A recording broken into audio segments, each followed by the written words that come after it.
It was a typical afternoon at Peterson Air Force Base. Looking pretty good there. Always go to you. Hey, Carl. Hey, Travis. Floyd. How are you? How you doing? Good. As usual, Floyd Burnett is early for his haircut. Looking a little shaggy there. Well, that's what happens when you retire, you know, you kind of let things go. Yeah. They say once a military man, always a military man, and part of that is keeping your hair cut high and tight. He sees a vehicle driving through the parking lot, and it's going way too fast. What's this idiot doing? That fight or flight response starts to take over. Hit the deck!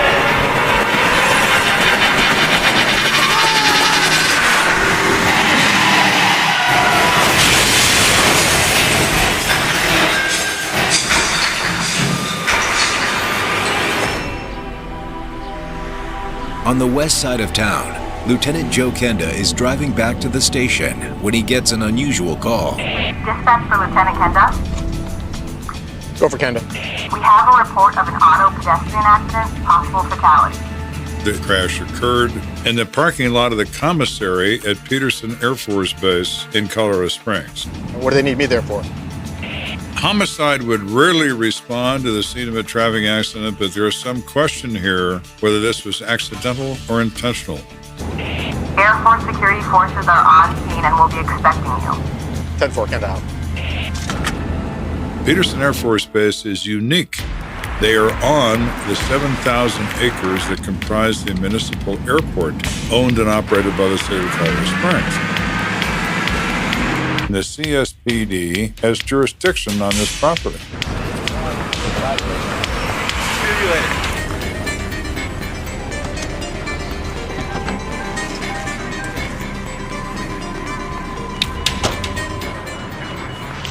Hello, Sergeant. I'm Lieutenant Kenda from CSPD. My team and I will take it from here. Sawyer's, Lieutenant. I'll tell you what we've got so far. You don't see that every day. No, sir. Witnesses said that the truck came through the parking lot at a high rate of speed. When the truck impacted the building, it created a lot of debris. The debris caused minor lacerations on some of the customers in the barbershop. What about the potential fatality? It was an unidentified elderly female. Body was over there.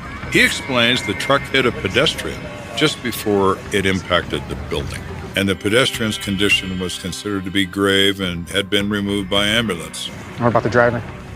He's pretty roughed up. Looked like he had a broken neck. He was also transported. The driver of this truck is identified as a 70-year-old man whose name is William Gibbs. He's a retired sergeant, United States Air Force. Plus, if we can do anything to help you. Will do. Thanks, sir. Kenda begins by surveying the damage. It's remarkable that no one else died in the process of this truck driving through a barber shop at 100 miles an hour. When we see these accidents that involve elderly drivers, we do question whether or not their mental and physical condition plays an actual part into the cause of the accident. Did this person have a heart attack, or were they on medication? None of these questions can be answered until investigators can speak with the driver. Kenda to Ritz. Go for Ritz. I need you to go to the hospital, check on a William Gibbs, find out what his condition is, and keep me updated on what you find. Sit down there.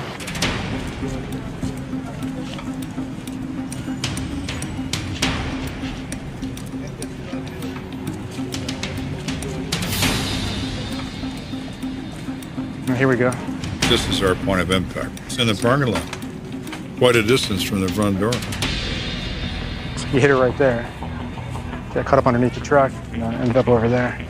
This could also be a hit-and-run accident. Somebody doesn't see the pedestrian they hit, and in panic, they're running as fast as this truck will go, and they wind up sticking in a building.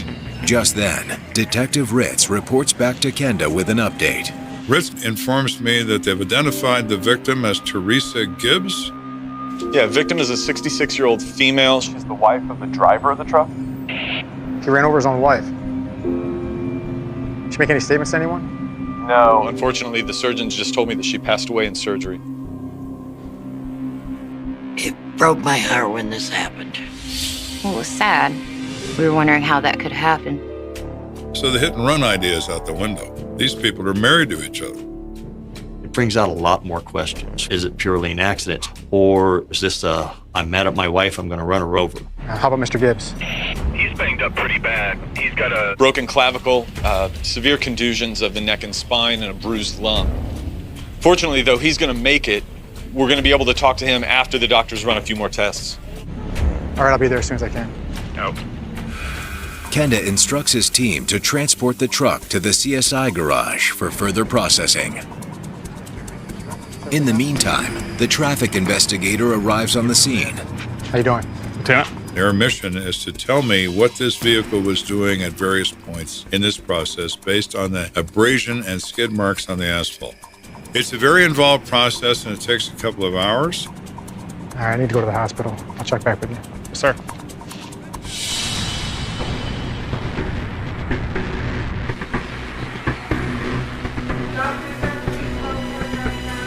Hey, any news? Yeah, we can talk to William Gibbs now. Doctors just let me know that his test results all came back negative, too. There's no medical condition. There's no drugs or alcohol involved. Mr. Gibbs, I'm incredibly sorry for your loss. Can't believe this happened. Married for 41 years. She was a homemaker when he served in the military. They each had children from other marriages, and then they got together and they had children together. They were basically just normal married people. You know, my entire life, this is only the second accident I've ever had. He says the first one was a fender bender and it happened decades ago. So you're saying this is an accident? Of course, damn throttle stuck. So the gas pedal went all the way to the floor? That's what I'm saying. Why don't you tell us what happened today? We went over to the commissary. Honey, I don't think I can park this thing. Just go. I'll park the damn thing. Okay. Williams explains that Teresa did not think she could park their truck in a confined parking space. You know what? I'll meet you inside by produce. Fine, fine. All right. He says after his wife got out of the vehicle, she started across in front of me. William claims he placed his foot on the brake and put the vehicle in gear. But to his horror, the truck lurched forward.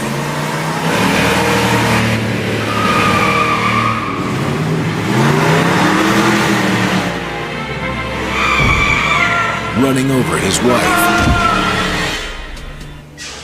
It just started up. Couldn't stop it till it hit the building. Are you sure you weren't pressing down the throttle by mistake? Yeah, sure the hell know the difference between the brake and gas pedal. Now, obviously, one of our primary concerns is the status of the truck. Was it fully operational?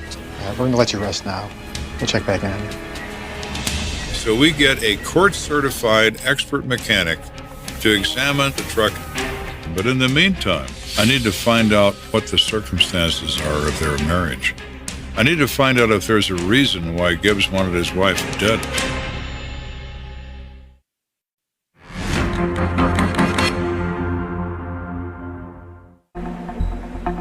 We're continuing our investigation into a major traffic accident where a person ran over his wife in the parking lot of the commissary at Peterson Air Force Base. It could be a complete accident. It could be a homicide with the intent to run over.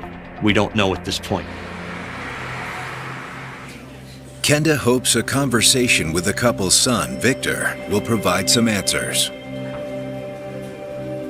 Victor? Yes. Do you mind if I ask you a few questions? That's fine. He reports that his parents do have a tendency to argue. They are, in his words, the Bickersons. That's just the way they communicate. I will tell you this, there's just no way my father would ever do anything to hurt my mother. Can you think of anything that's happened recently that might have caused friction between the two of them? Well, we have had family in town for the last few weeks, but they left this morning. It was brought to the police's attention that William was a little upset. There wasn't any food in the house. And so he was like, we got to go grocery shopping. Was this enough to make him angry on the way to the grocery store?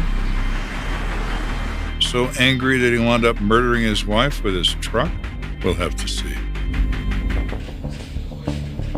Hey, Lieutenant, we located this guy, John Mooney. He said he witnessed a couple arguing in the parking lot. So you're going to want to talk to him. How big of an argument? He said it was so heated he stopped what he was doing to watch. Let's get him in here now. Yes, sir. When you can stop people in their tracks, you are seriously engaged. And it says one thing to me. It says this is no accident. Why don't you walk me through what you witnessed out there? I just helped a customer with their bags, and I was walking back to the store. That's when I heard yelling. And did you hear what they were yelling?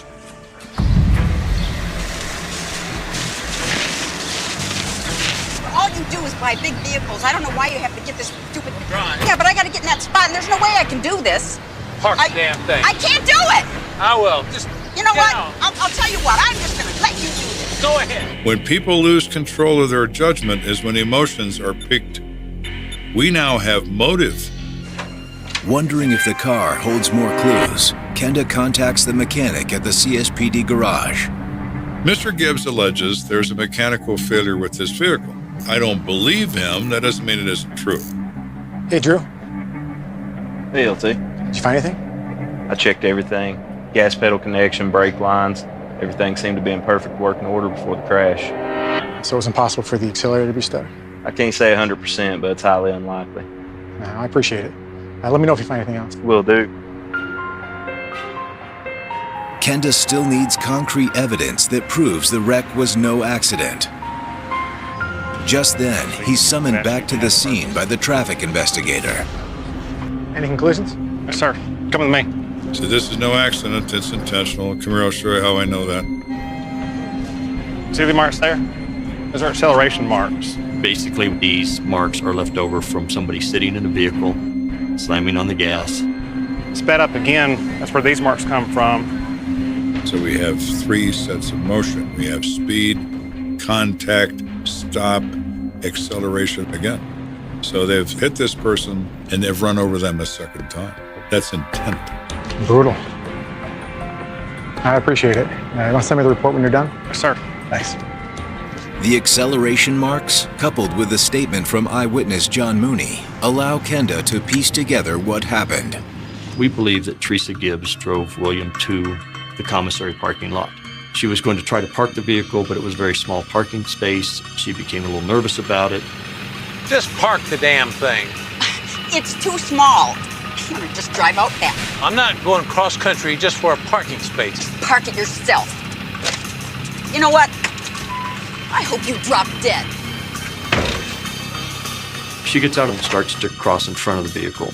She doesn't think anything about it. You know, she doesn't feel like she's in any danger. But inside the cab of the truck, William Gibbs is fuming. Mr. Gibbs has reached his limit. He is enraged. He hits the gas of the truck. And off he goes.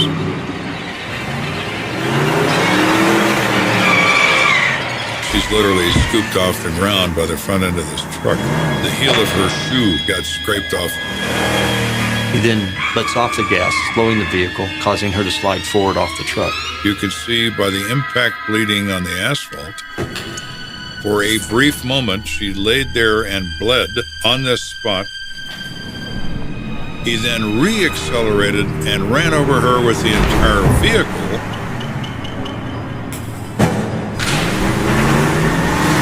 What is he doing when he continues to accelerate? Who knows? He is an emotional wreck.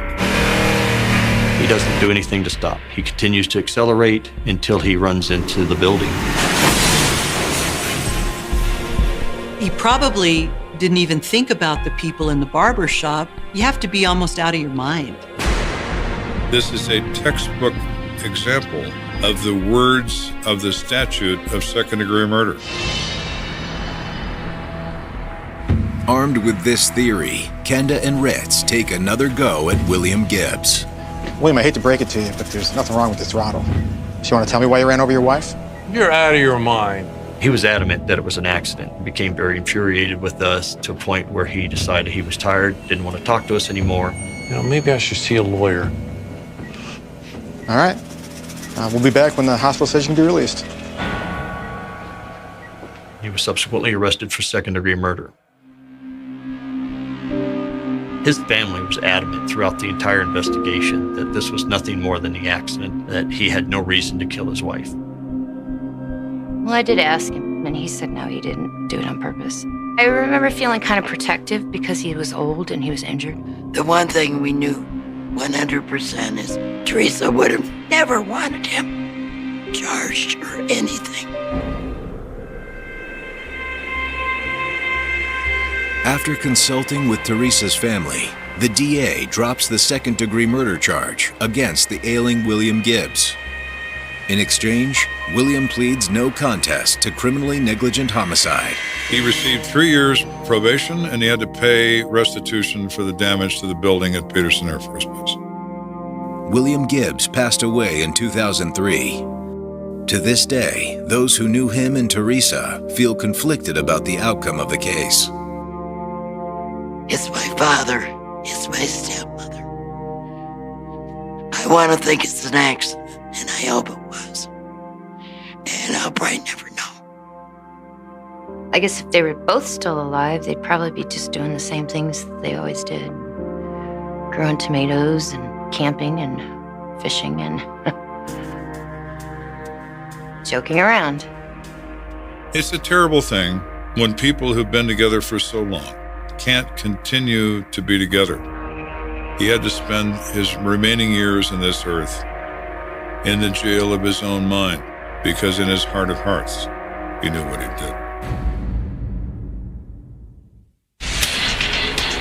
Coming up, On the ground right now! when a young man's life is brutally snuffed out, Kenda discovers he was playing with fire. You never involve yourself in someone else's affair of the heart. It's dangerous.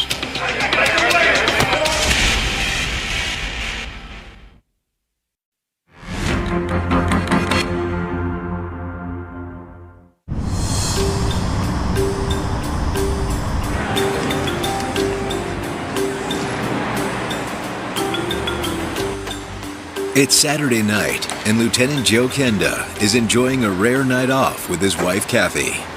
That was so great. I can't believe we got those seats right up front. I know, right? They were awesome. I grew up listening to rock and roll music. I like the Eagles, I like the Rolling Stones. It is a rare thing to have a major group show up in this area. So anytime they did, we tried to go.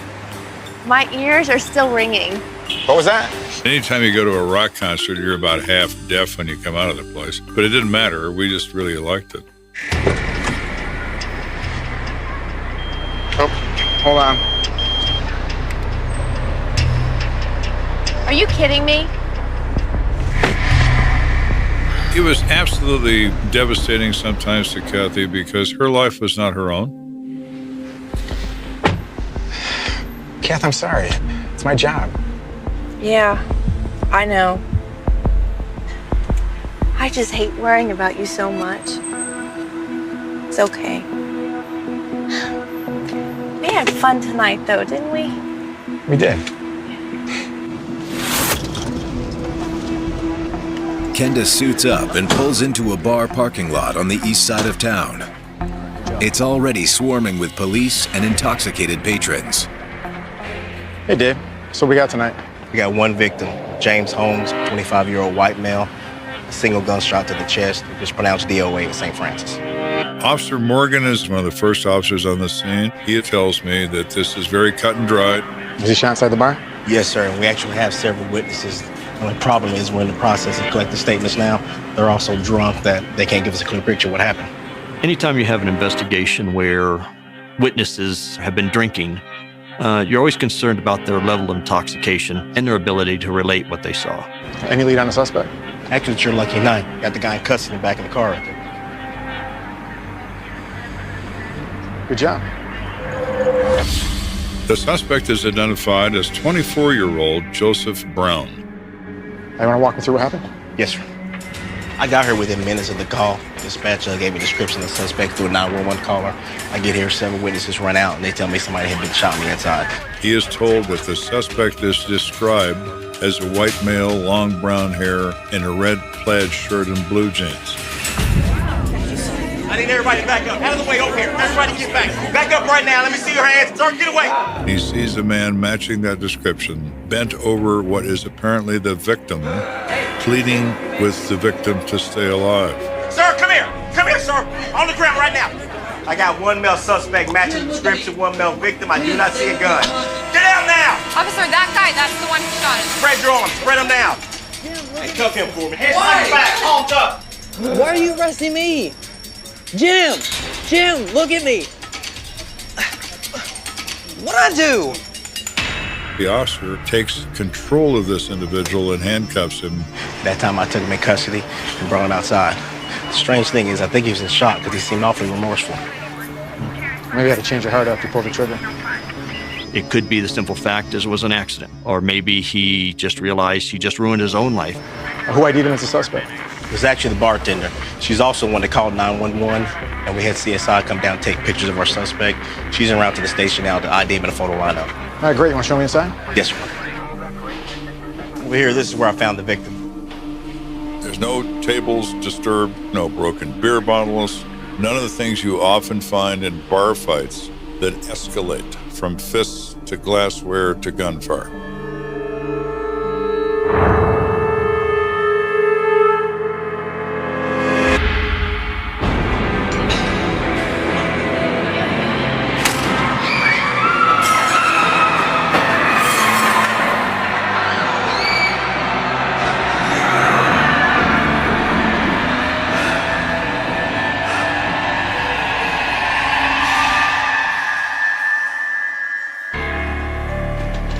Where I found a .380 casing.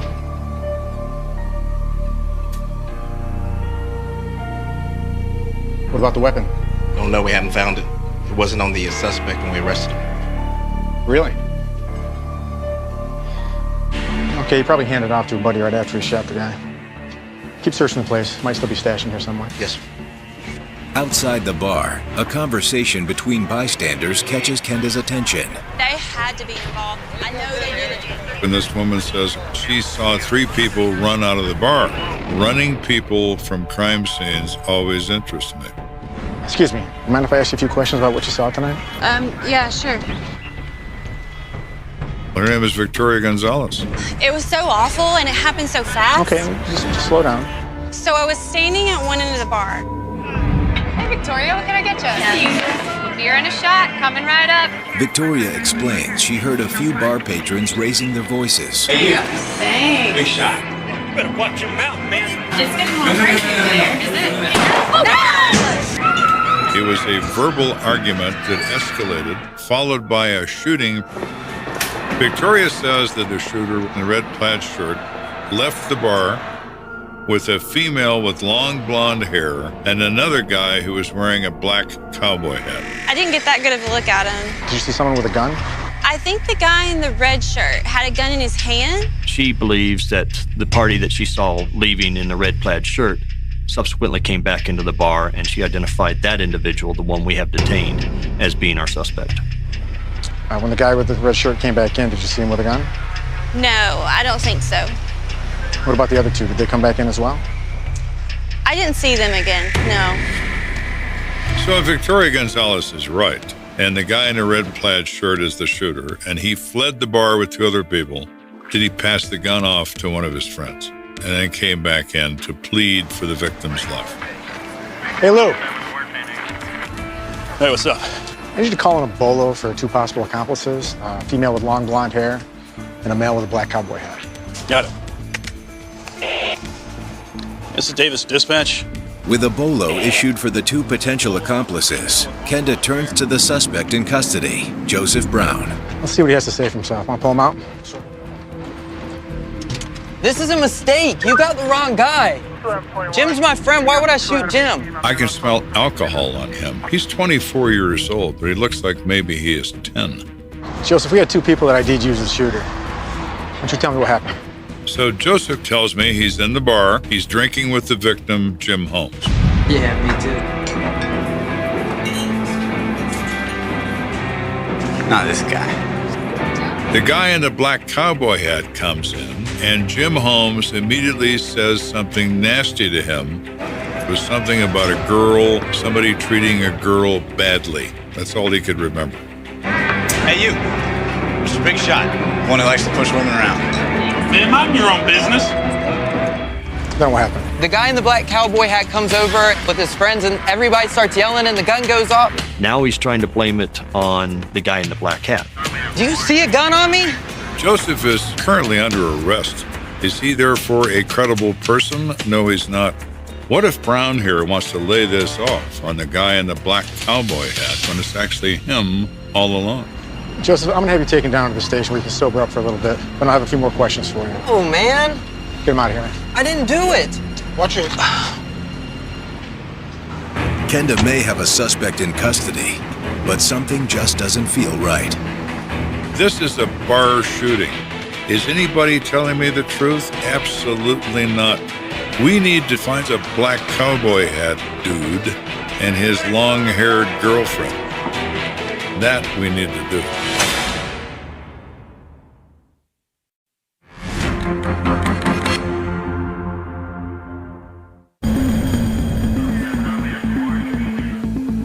The police find Jim Holmes dead from a gunshot wound, and they make an arrest in a bar of Joseph Brown. He says he's innocent of this crime. Now we have to get to the bottom of this. Hey, Lou, you got any leads on those accomplices? Nothing's turned up yet. It helped if we had some names. At this point, it's very vital for us to identify the man in the cowboy hat and the blonde that was observed running away with our suspect. While Kenda waits for his prime suspect to sober up, he turns his attention to the victim. Do you have the contact info for Jim's family? Just an address we got from his driver's license. I guess I'll start there. Thanks.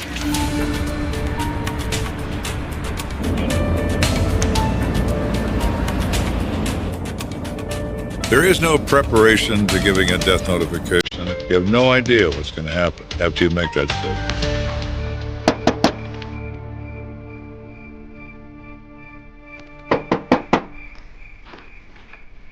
Who's there? Lieutenant Kenda with the Colorado Springs Police Department. Can you open the door, please?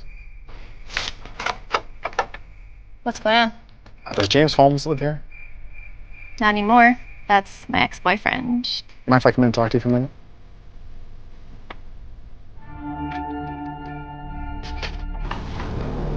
This woman's name is Danielle Roberts. I find out she's the recently former girlfriend of James Holmes. So, what's going on with Jim? I'm afraid I have some bad news. Jim was shot and killed earlier tonight. They had recently broken up, but that's just got to rip your heart out, regardless of how you feel about that person. She described him as a nice fellow. Nice man, he liked to work on cars. His dream was to someday own a body shop. I had met Jim through my father's 4x4 shop. He was easy to be a friend with. Just a big brother to a lot of people and a good friend to most. Can you think of anything that might have led up to this, or anyone he didn't get along with? Well, sometimes Jim would stick his nose where it didn't belong. I wouldn't classify him as being aggressive, but he couldn't stand the fact of a man beating on a woman or anything like that. You know, right before we broke up, he told me about something that happened. And what was that? And she recalls that he told her he had gotten into a verbal argument with a guy. I mean, if you wanted to be a little tramp, you can just get on out of here. Hey, why don't you ease up on her a bit, pal? Man, this don't concern you. Listen, you want to pick on somebody, you pick on me, all right? Jim said they didn't tussle or anything, just argued, and then that couple left. Did he mention the names of the people he argued with? He didn't say. Could the innocent Danielle is describing be connected to Jim's murder? My gut tells me these two events are connected.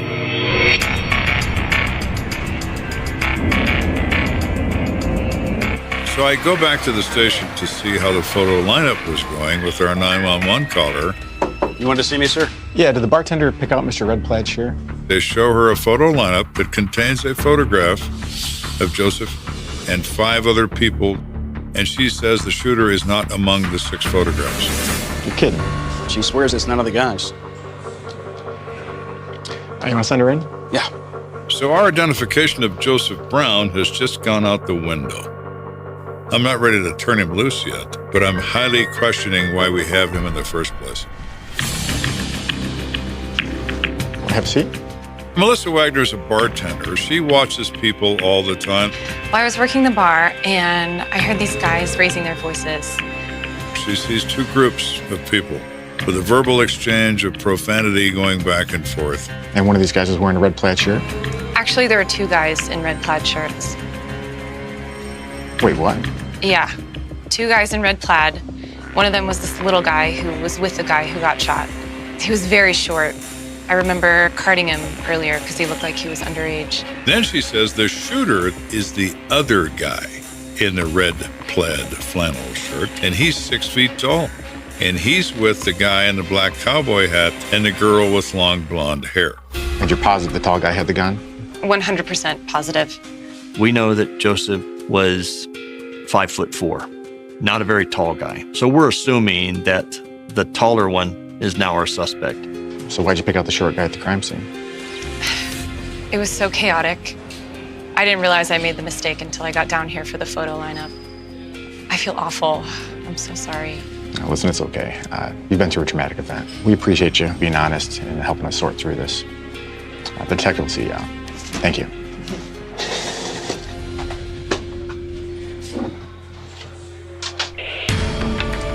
With Melissa's statement in tow, Kenda radios his team that the shooter is still at large. 10-4, Kenda out. We tell the officers searching the area we're also now looking for a white male, 6 feet tall, red plaid flannel shirt. As for the initial suspect, Joseph Brown, Kenda decides to hold him a little longer. I still need to be certain that he did not play a part in this, so we're going to keep him on ice until we sort all this out. Within the hour, Kenda receives some welcome news. You're not going to believe this. We just arrested a guy matching the update description you just put out. He was inside the shanty bar. Hiding in plain sight? He has a red flannel shirt, not on, but tied around his waist. Turn around, sir. Your hands on the car. Turn around. Where's your feet? What's this? And he's carrying a holster for a small automatic clipped to his pants. No gun in it. Well, we're getting better at this. Much better. They identify him as Rodney Gere. Hands behind your back. They're handcuffing him when a female with long blonde hair runs up. You need to move. I'm not moving. And says, "What are you doing with my boyfriend? Who are you?" What's your name? What is your name? Evelyn Blankenship. Okay, we're looking for you too. There's no freaking way. Yes, I'm you not are. going anywhere. I'm going to go home is where I'm going to go. And so is my boyfriend. So here we are in this case, going from confusion and misidentification of suspects to 2 of the 3 suspects in our hands. That's what they all say. Come on, let's get on in. And it's time for us to collect their tab.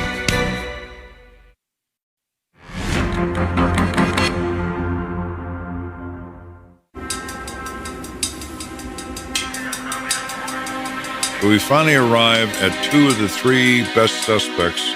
One of them is Evelyn Blankenship. The other is Rodney Gere. We still don't have a gun, and we still don't know who Black Cowboy Hat is. But we certainly know a hell of a lot more than we did about what happened here.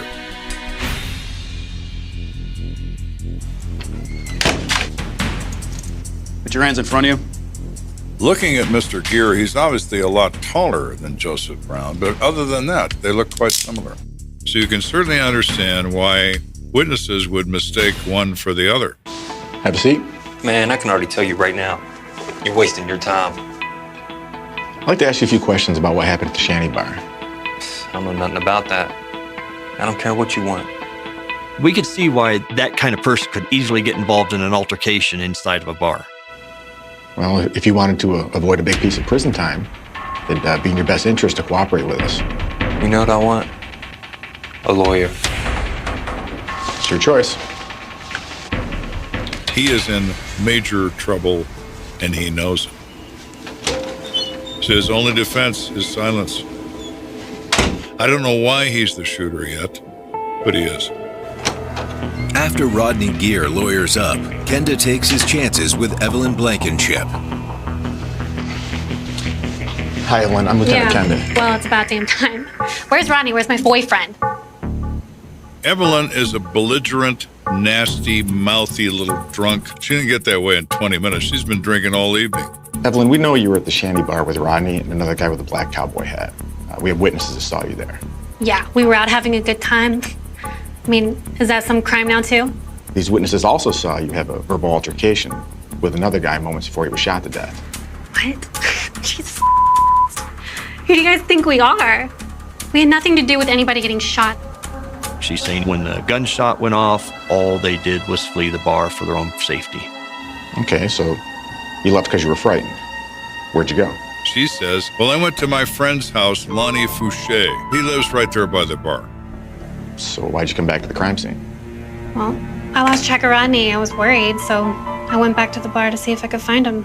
What about the guy in the black cowboy hat? Yeah, well, that's Rodney's friend. His name is Chuck Sizemore. Okay, so now we have the name of the third player. And where would I find him? I have no clue. Probably out getting drunk somewhere. Why would a guy like Sizemore go to a bar after a shooting? To drown his fear. That's why. Kenda instructs his men to canvass the other bars near where the shooting took place. It doesn't take them long to find their man. We immediately turned Charles Sizemore wearing a black cowboy hat in a bar close to the scene. What a surprise. When I arrived, the officers have him outside the bar. I feel like this is all my fault. Why is that? Well, the guy that died, we got into an argument a couple weeks ago, and this is how this all got started. He tells us that he had an argument with his girlfriend. Not a physical argument, but his girlfriend becomes emotional and start crying. Do you even care about my feelings? Why do you have to be so cruel? I didn't even ask him for a drink. Did you have to take it? Hey, listen. You want to pick on somebody, you pick on me. This ain't none of your business. And Holmes came out of nowhere accusing him of abusing this woman. Kenda realizes it's the same story that Jim's ex-girlfriend told him. So what happened this time? Well, me and Rodney and Evelyn were going to the shanty bar, and that same guy was yelling at me and stuff. Okay, what can I get for you guys? All right, beer and a shot. Coming right up. Hey. I don't know if Hey, it's you. on draft duty. Here you go. Hey, Big Shot. Likes to talk nasty to women? Man, mind your own business, man. Better watch him, lady. He'll hit you too.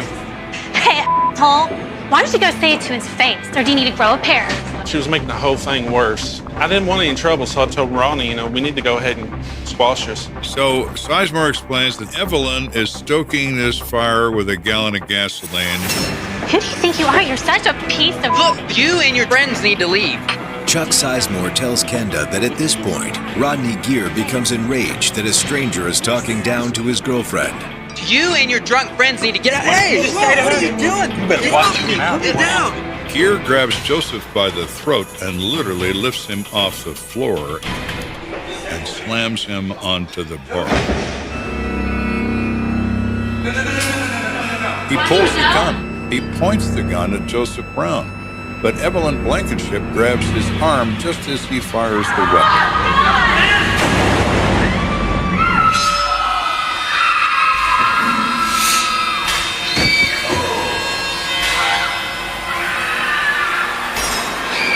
He intends to shoot Joseph Brown, but he winds up shooting Mr. Holmes instead, killing him.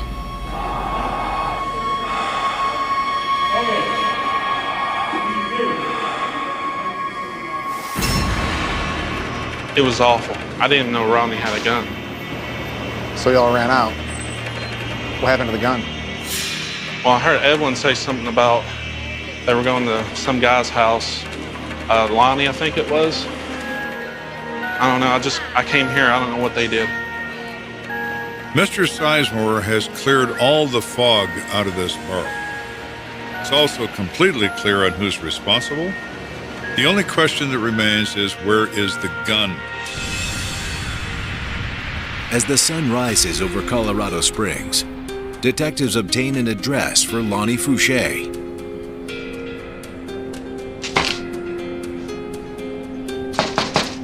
Lonnie, open the door!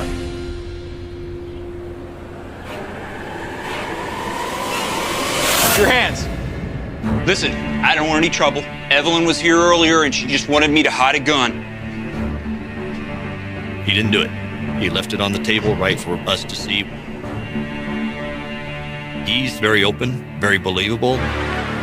With the alleged murder weapon located, and with a pair of corroborating statements, Kenda releases both Joseph Brown and Chuck Sizemore. We have enough to formally file charges against Rodney for this murder and to charge Evelyn with accessory to murder.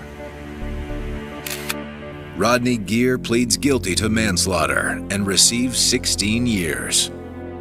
Evelyn Blankenship is convicted of tampering with physical evidence. She is sentenced to 4 weekends in jail and 2 years probation. It's been 23 years since this happened. It still hurts. I feel sorry for all the other people that knew him. He was just a good person. And there was no reason for this to have happened. Protecting the innocent is what the police do. It turns out Mr. Holmes believed he was protecting someone.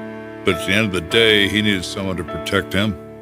They still remember the scream, not because it was loud, but because it didn't sound human. It cut through the foggy London dawn like metal on glass, sharp and wrong, echoing off brick and stone in a narrow side street that most people tried to forget even existed.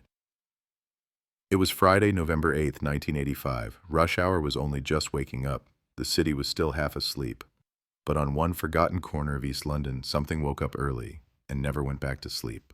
The first person to hear it was a milkman doing the same route he had done for 14 years. Same streets, same doors, same tired faces. He balanced metal crates on freezing fingers, breath fogging in the cold air, shoes squeaking on wet pavement. He turned into the alley behind a row of terraced houses, more out of habit than thought. A shortcut. He had used it 1,000 times. He could have walked it with his eyes closed. That morning he almost did.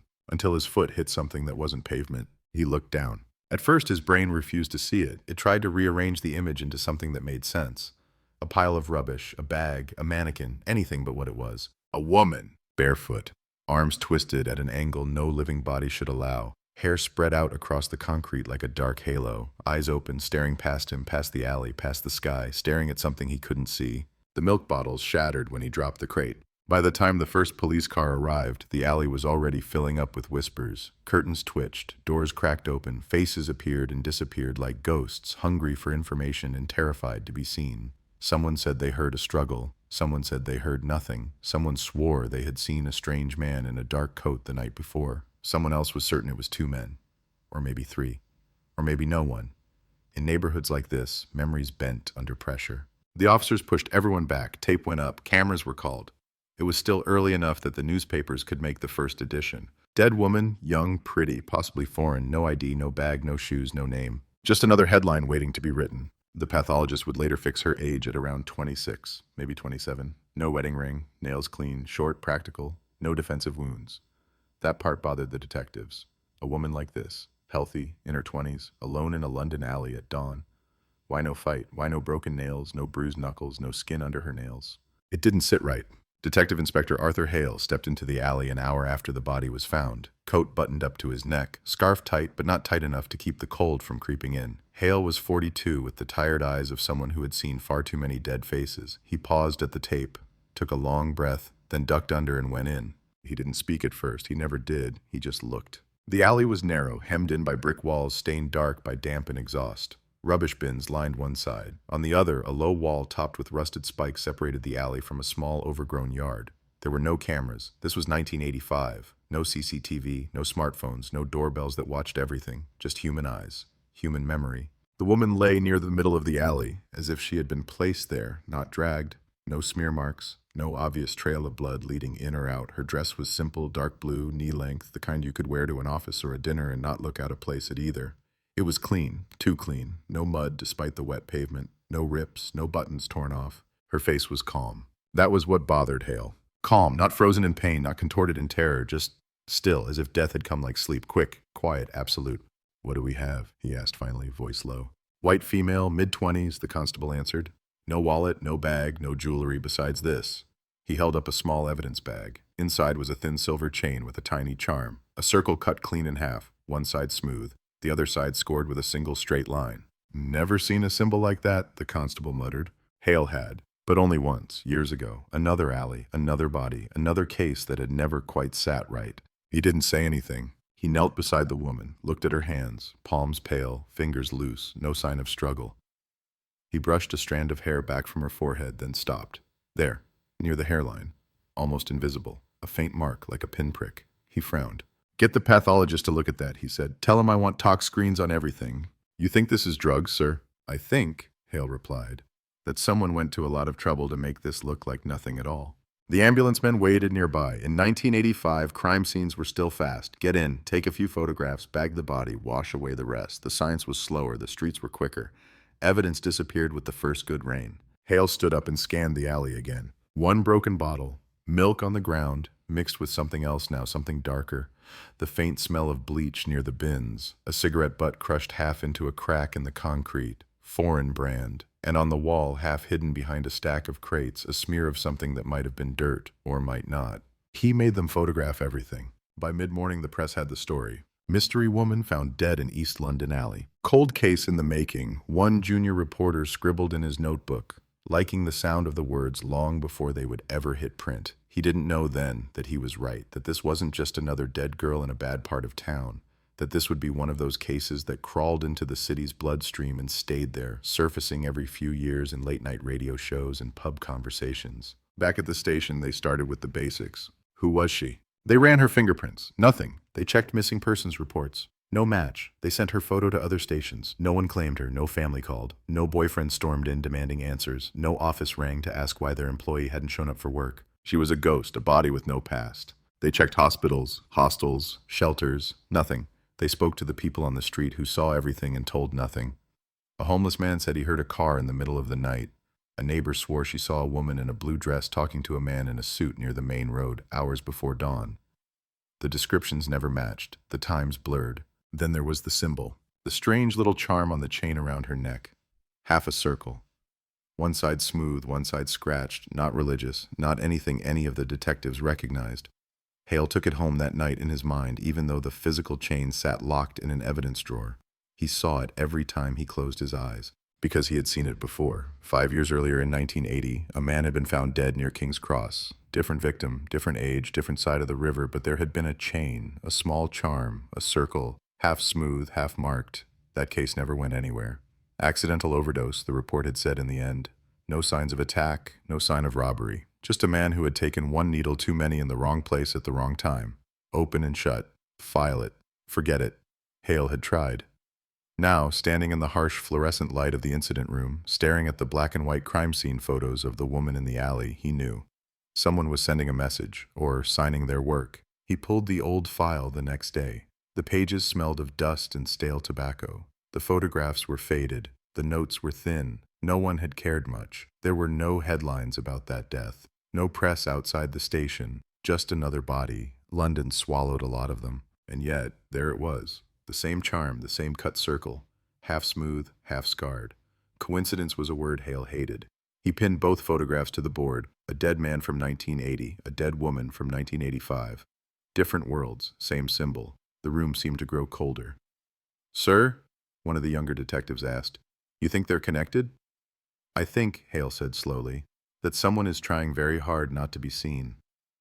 In 1985, no one knew that this would be one of those legends. That somewhere, decades later, someone would pick up a forgotten file.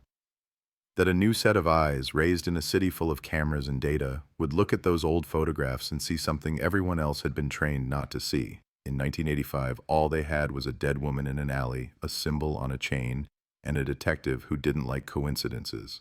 And the city starting to move on. They called her Jane Doe in the early reports because paperwork hates blank spaces.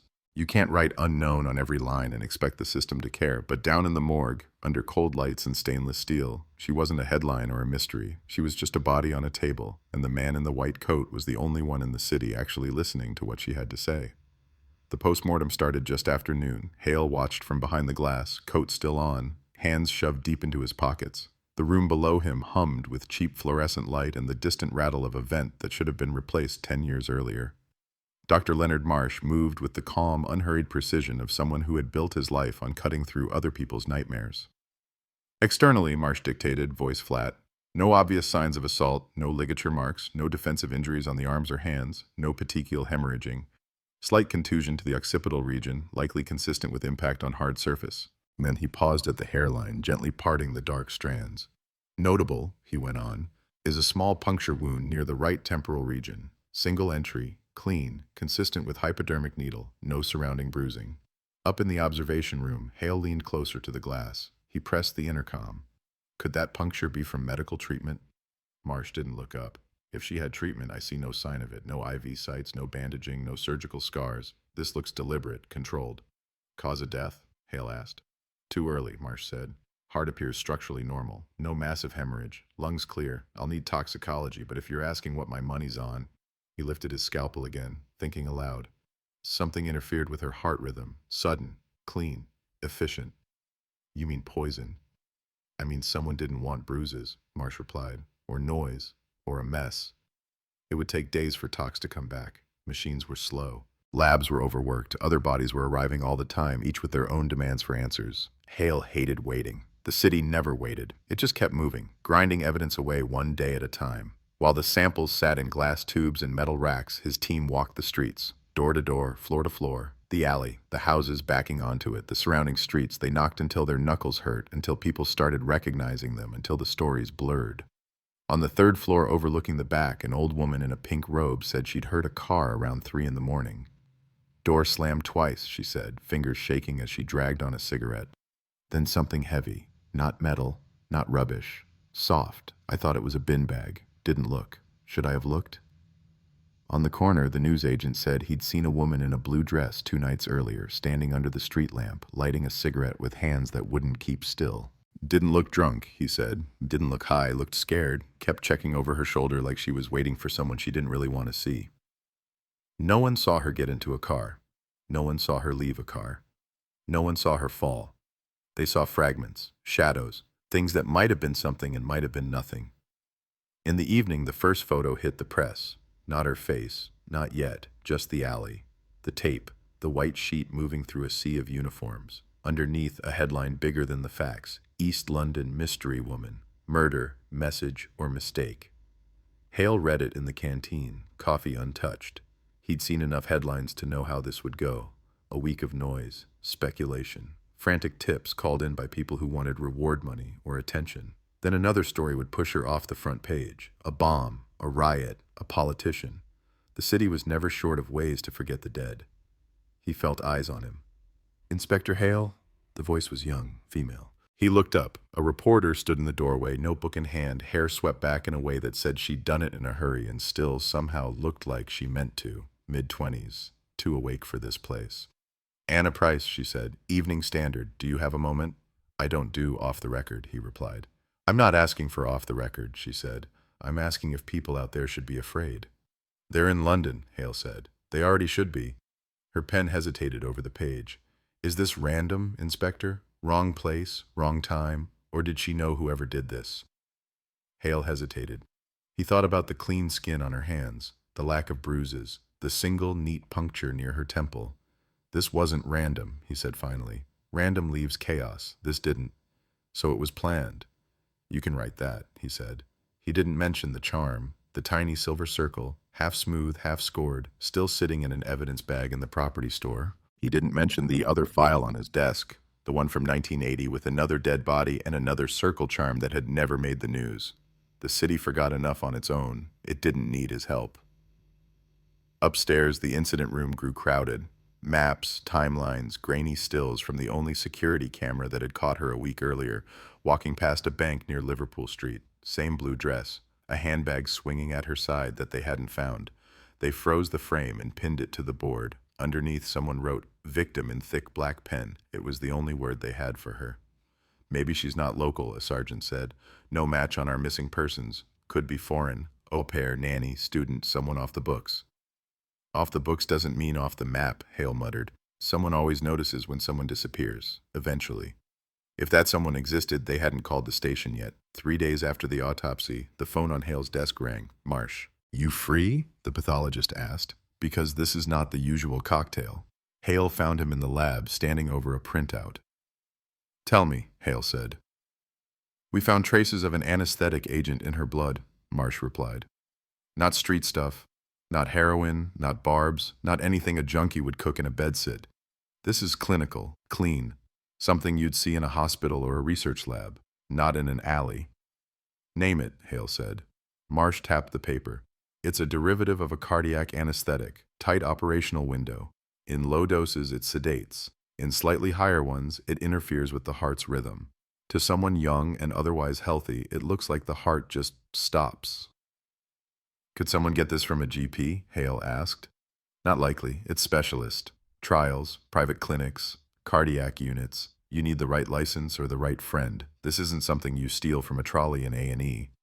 So our killer has access, Hale said, to a place where people trust him with needles. Or her, Marsh added. Poison isn't a gendered skill. On his way back to the incident room, Hale stopped by the archive. He pulled the old file from 1980. The man near King's Cross, dead in a stairwell behind a pub. A circle charm on a chain. Half smooth, half scarred. The report had said overdose. Case closed. No one had asked what he'd been doing in a stairwell he didn't live near with a drug he supposedly couldn't afford. Hale dropped the file on Marsh's bench half an hour later. Dig out whatever samples you still have from this one, he said. Run them again like you just did. Look for the same compound. It's been 5 years, Marsh pointed out. If there's anything left, it'll be degraded. Look anyway, Hale said. Humor my paranoia. Marsh did. 2 days later, he called again.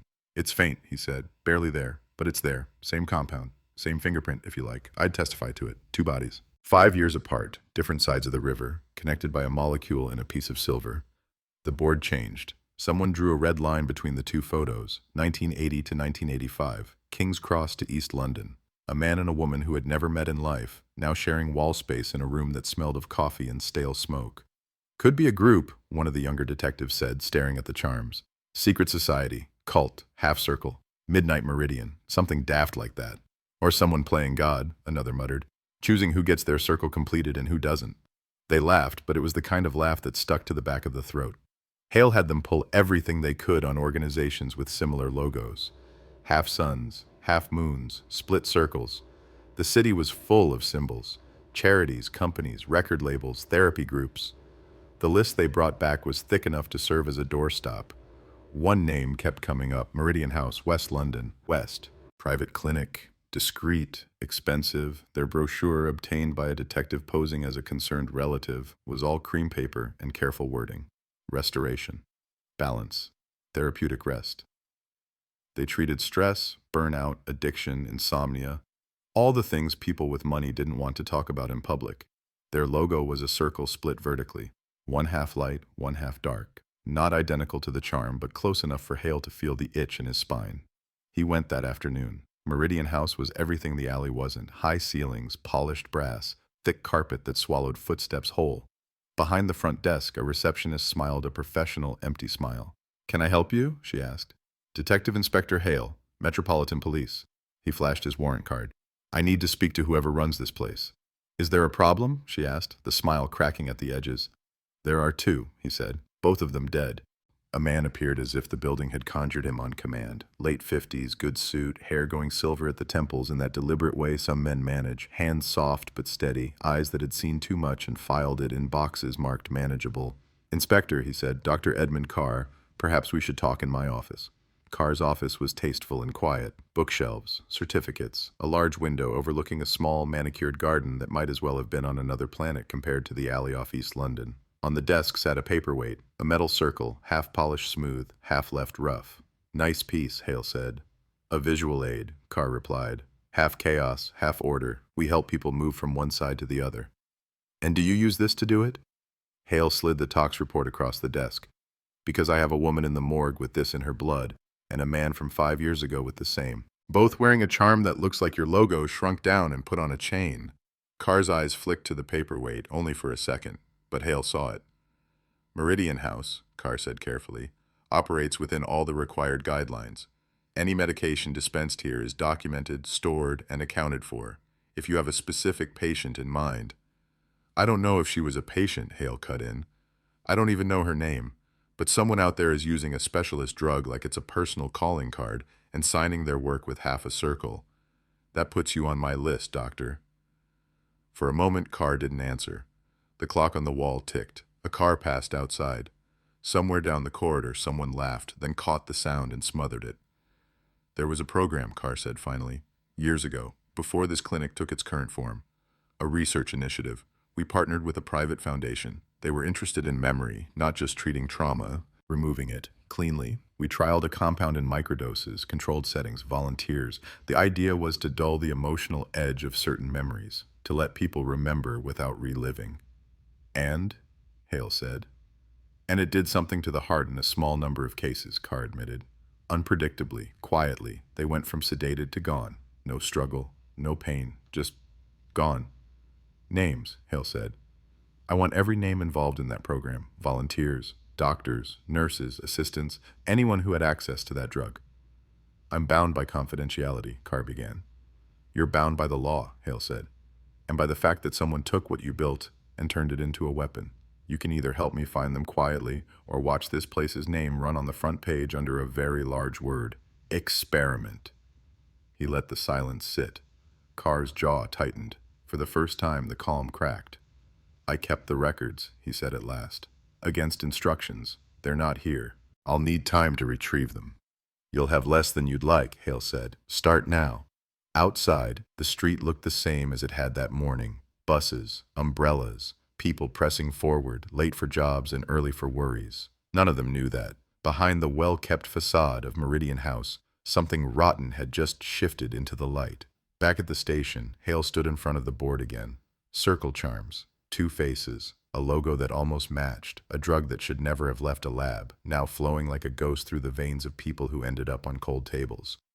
It wasn't enough to solve anything, not yet. But for the first time since a milkman dropped a crate in a narrow alley on a Friday morning, the case felt less like a question mark and more like a line.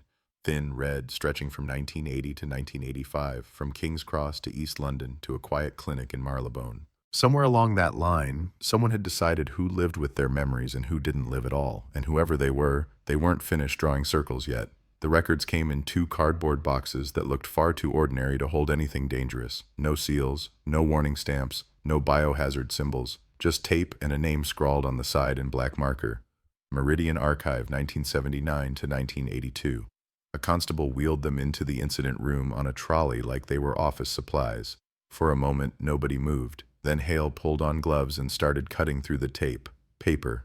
So much paper. Handwritten notes on lined pads. Carbon copies of consent forms. Typed reports. Edges yellowing. Letters on headed paper from a private foundation whose logo was a stylized rising sun, a full circle, not split. Names blurred where the ink had bled. Signatures from doctors who had retired, moved on, or burned out. This is going to take weeks, one of the detectives muttered. We don't have weeks, Hale said. The dead don't care how long this takes. But the living get nervous. Nervous people make mistakes. Start with the volunteer lists.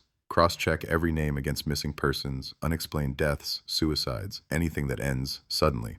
They split the boxes into piles. The room turned into a paper storm. Highlighters squeaked, phones rang, typewriters clacked in the background. Outside the glass, the station buzzed with the everyday traffic of theft, fights, and domestic misery. Inside, time narrowed to a half-forgotten experiment and a woman with no name lying in the morgue. Her autopsy photo stared at them from the board, calm face, closed mouth, eyes now shut by the pathologist. Someone had brushed her hair back. In the picture, you couldn't see the tiny puncture near her temple. You couldn't see the microscopic molecule that had stopped her heart. You could see the chain. Evidence bags had a way of catching the light. The charm flashed every time someone walked past, as if it was trying to get their attention. 3 days into the archive, a pattern emerged. Sir, a detective said, sliding a sheet across the desk. Look at this. It was a list of the original volunteers. Some names had neat ticks next to them, some had the word completed, others withdrawn.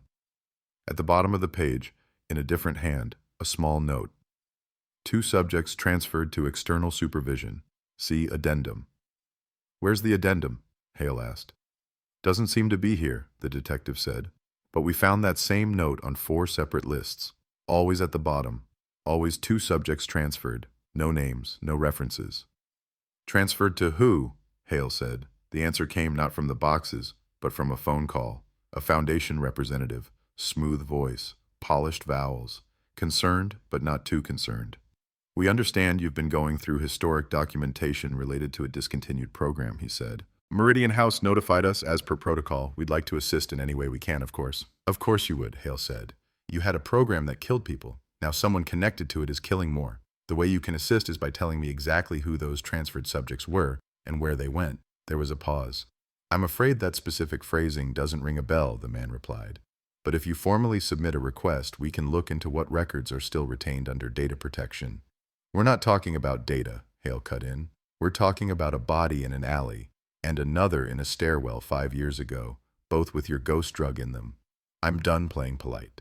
You can either tell me what you did with your problems back then, or I can come down there with a warrant and ask your filing cabinets the same question. Another pause. Longer. Some of the volunteers experienced adverse psychological reactions, the voice said, lower now. Not physical, emotional. There was concern that the standard clinical environment was exacerbating certain responses. An external group offered to provide more intensive aftercare in a more flexible framework. They were on our approved list. At the time, it seemed a compassionate option. What group? Hale asked.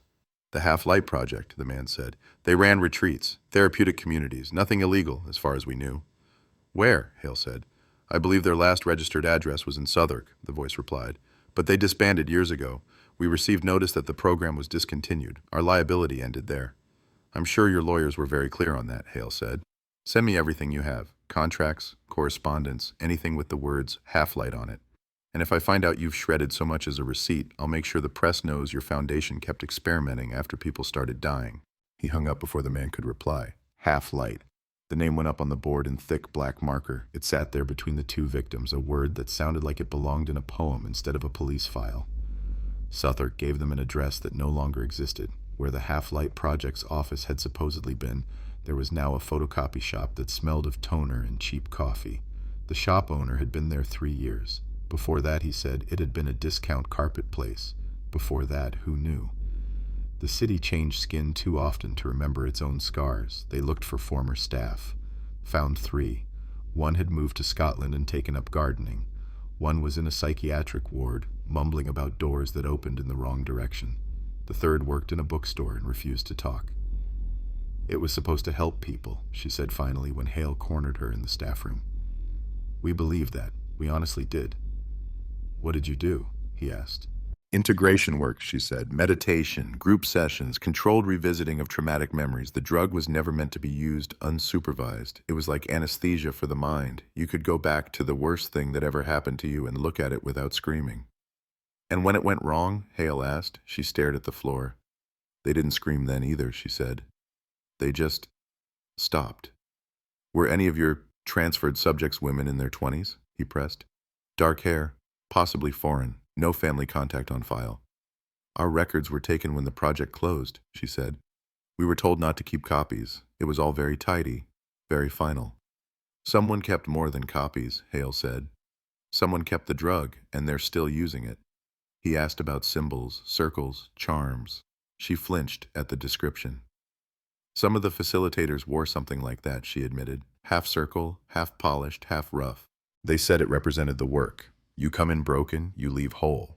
Or the other way round. Depends who you ask. Did the clients wear them too? Hale asked. Some did, she said. If they felt chosen. The word hung in the air like cigarette smoke. That night, the story broke bigger. Anna Price.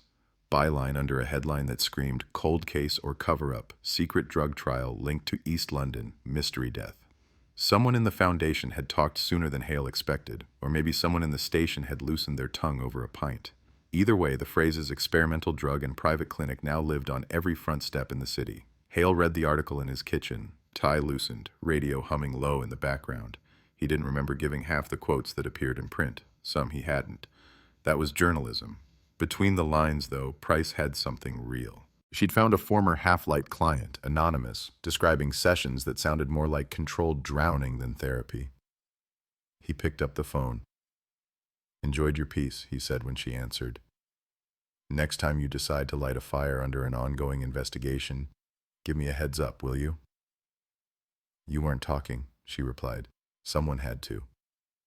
The more you throw out there, the faster certain people start shredding, he said. You want this solved or just sensational? The public deserves to know that private clinics and foundations experimented with people's minds and hearts and left bodies behind, she shot back. This isn't a rumor. It's a pattern.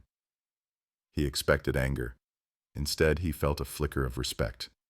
Fine, he said.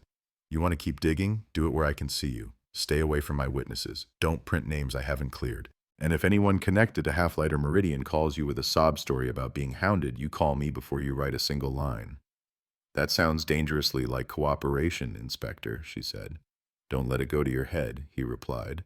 "And one more thing, no more cover-up unless you can prove who's doing the covering. Right now, I need doors to stay open, not slammed in my face because of your vocabulary." He hung up, but he knew it now. The story was bigger than his incident room. It had moved into living rooms, pubs, buses. People were talking about memory, about trust, about what it meant to let a stranger with a white coat and a clipboard near your mind. Someone else knew it too. 3 days later, an internal memo arrived from higher up. Polite, vague, full of phrases like operational priorities and resource allocation. It suggested, without quite ordering, that the investigation should be kept proportional to confirmed evidence and that historic cases of medical malpractice were best addressed through regulatory bodies, not criminal inquiries, unless direct criminal intent could be incontrovertibly demonstrated. Hale read it once, then again. "Translation?" his sergeant asked, watching his face. "Translation," Hale said, "is that someone important has had their phone rung by someone more important and now they want us to stop embarrassing the furniture." "Can they pull us off it?" the sergeant asked. "They can try," Hale said. "Until they do, we keep going." But the noose of time was tightening. Leads dried out. Former staff vanished behind solicitors. The Foundation sent boxes of photocopied documents that said a lot and nothing at the same time. Meridian House produced patient logs with neat black redactions where names should have been. The Half-Light Project existed in letters and invoices, but not in the flesh. Only the dead stayed put. The man from 1980. The woman from 1985. 2 completed circles on a board full of half-answers. 2 weeks turned into 3. 3 into 4. The phone rang less. Tips stopped coming. The press found a new obsession. A bombing scare. A political scandal. Anna Price wrote one last piece about unfinished business and unanswered questions. Then her editor moved her on to something with fresher pictures. Winter crept up. The alley where the woman had been found went back to being just an alley. People walked past without looking down. The formal inquest on the woman's death returned an open verdict. "Not enough evidence for homicide," the coroner said. "Not enough for accident. Not enough for suicide. Not enough for anything. Cause of death unascertained. Circumstances unresolved. Paper language for we don't know." When Hale left the coroner's court that day, the sky was low and gray. Reporters lingered near the steps, but none of them called his name. The story for now was over. In the incident room, the board looked the same. Photos, names, lines, the word Half-Light slowly fading in thick marker. Officers walked past it on their way to fresher cases. Someone had pinned up a new robbery map over the edge of the circle charms. Hale stood there alone. He traced the line in the air from the 1980 victim to the 1985 woman. From King's Cross to East London, from street to stairwell to clinic. Somewhere, he knew, there were more lines, more bodies that had never been connected because no one had looked for the tiny puncture, the calm face, the heart that had stopped quietly. He thought about the charm in the evidence locker. Half smooth, half scarred, half chaos, half order. Someone out there believed in that image enough to wear it, to leave it, to use it. "Cold case," his sergeant said softly, appearing at his shoulder. "Boss wants us to formalize it, box it. You know how it is." Hale didn't answer. He stepped closer to the board, took a pin, pushed it into the space between the 2 photos. No string this time, no line, just a single pin in empty cork. "Not cold," he said, more to himself than anyone. "Just waiting." Later that night, alone in his flat, he poured a drink he didn't really want and sat at his kitchen table with the photocopy of the woman's face in front of him. He tried to imagine her laughing, talking, arguing with someone over a bill or a bus seat. He tried to hear her voice and couldn't. The more he tried, the more the charm rose in his mind instead, glinting in evidence bag plastic. He made himself a promise he wouldn't forget her, not in a week, not in a year. If he had to retire with that charm still in a drawer, he would walk into whatever came next still carrying her with him. Because someone had decided she would leave this world without a name, without a history, without family at a funeral, the least he could do was refuse to let her vanish on paper as well. Outside, London moved on. The buses ran, the pubs filled, new cases opened, old ones sank. Somewhere in the city, in a room with curtains drawn tight, someone who knew exactly what had happened in that alley on that November morning closed a box of their own. Maybe it was a metal case of vials. Maybe it was a folder thick with notes. Maybe it was a small jeweler's box holding a handful of split silver circles. They closed it. They turned away. They thought for a while that the circle was complete. They were wrong. They find her in another alley, but the year is different, not 1985. Not fog and milk crates and the slow grind of a waking city. This time it's 2017. Neon, smartphones, sirens that arrive faster but somehow always feel late.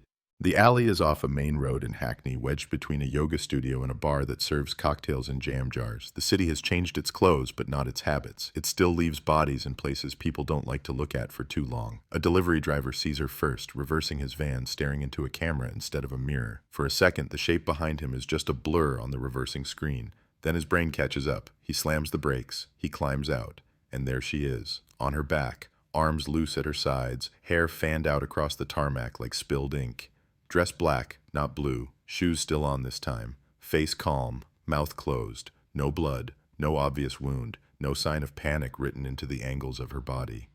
The driver's shout ricochets off the walls. By the time the first officers arrive, the alley is holding its breath. Music still thumps faintly from the bar's basement speakers. The yoga studio's lights are off, the word balance painted in huge white letters above its door. Police tape goes up in a fluorescence that didn't exist in 1985. Phones appear in hands, pictures are taken, video is streamed. Online, the story begins writing itself before a single report hits a desk. To the paramedics, she's just another sudden collapse. Secondary assessment leans toward nothing to be done. They know the look of the ones who are already gone.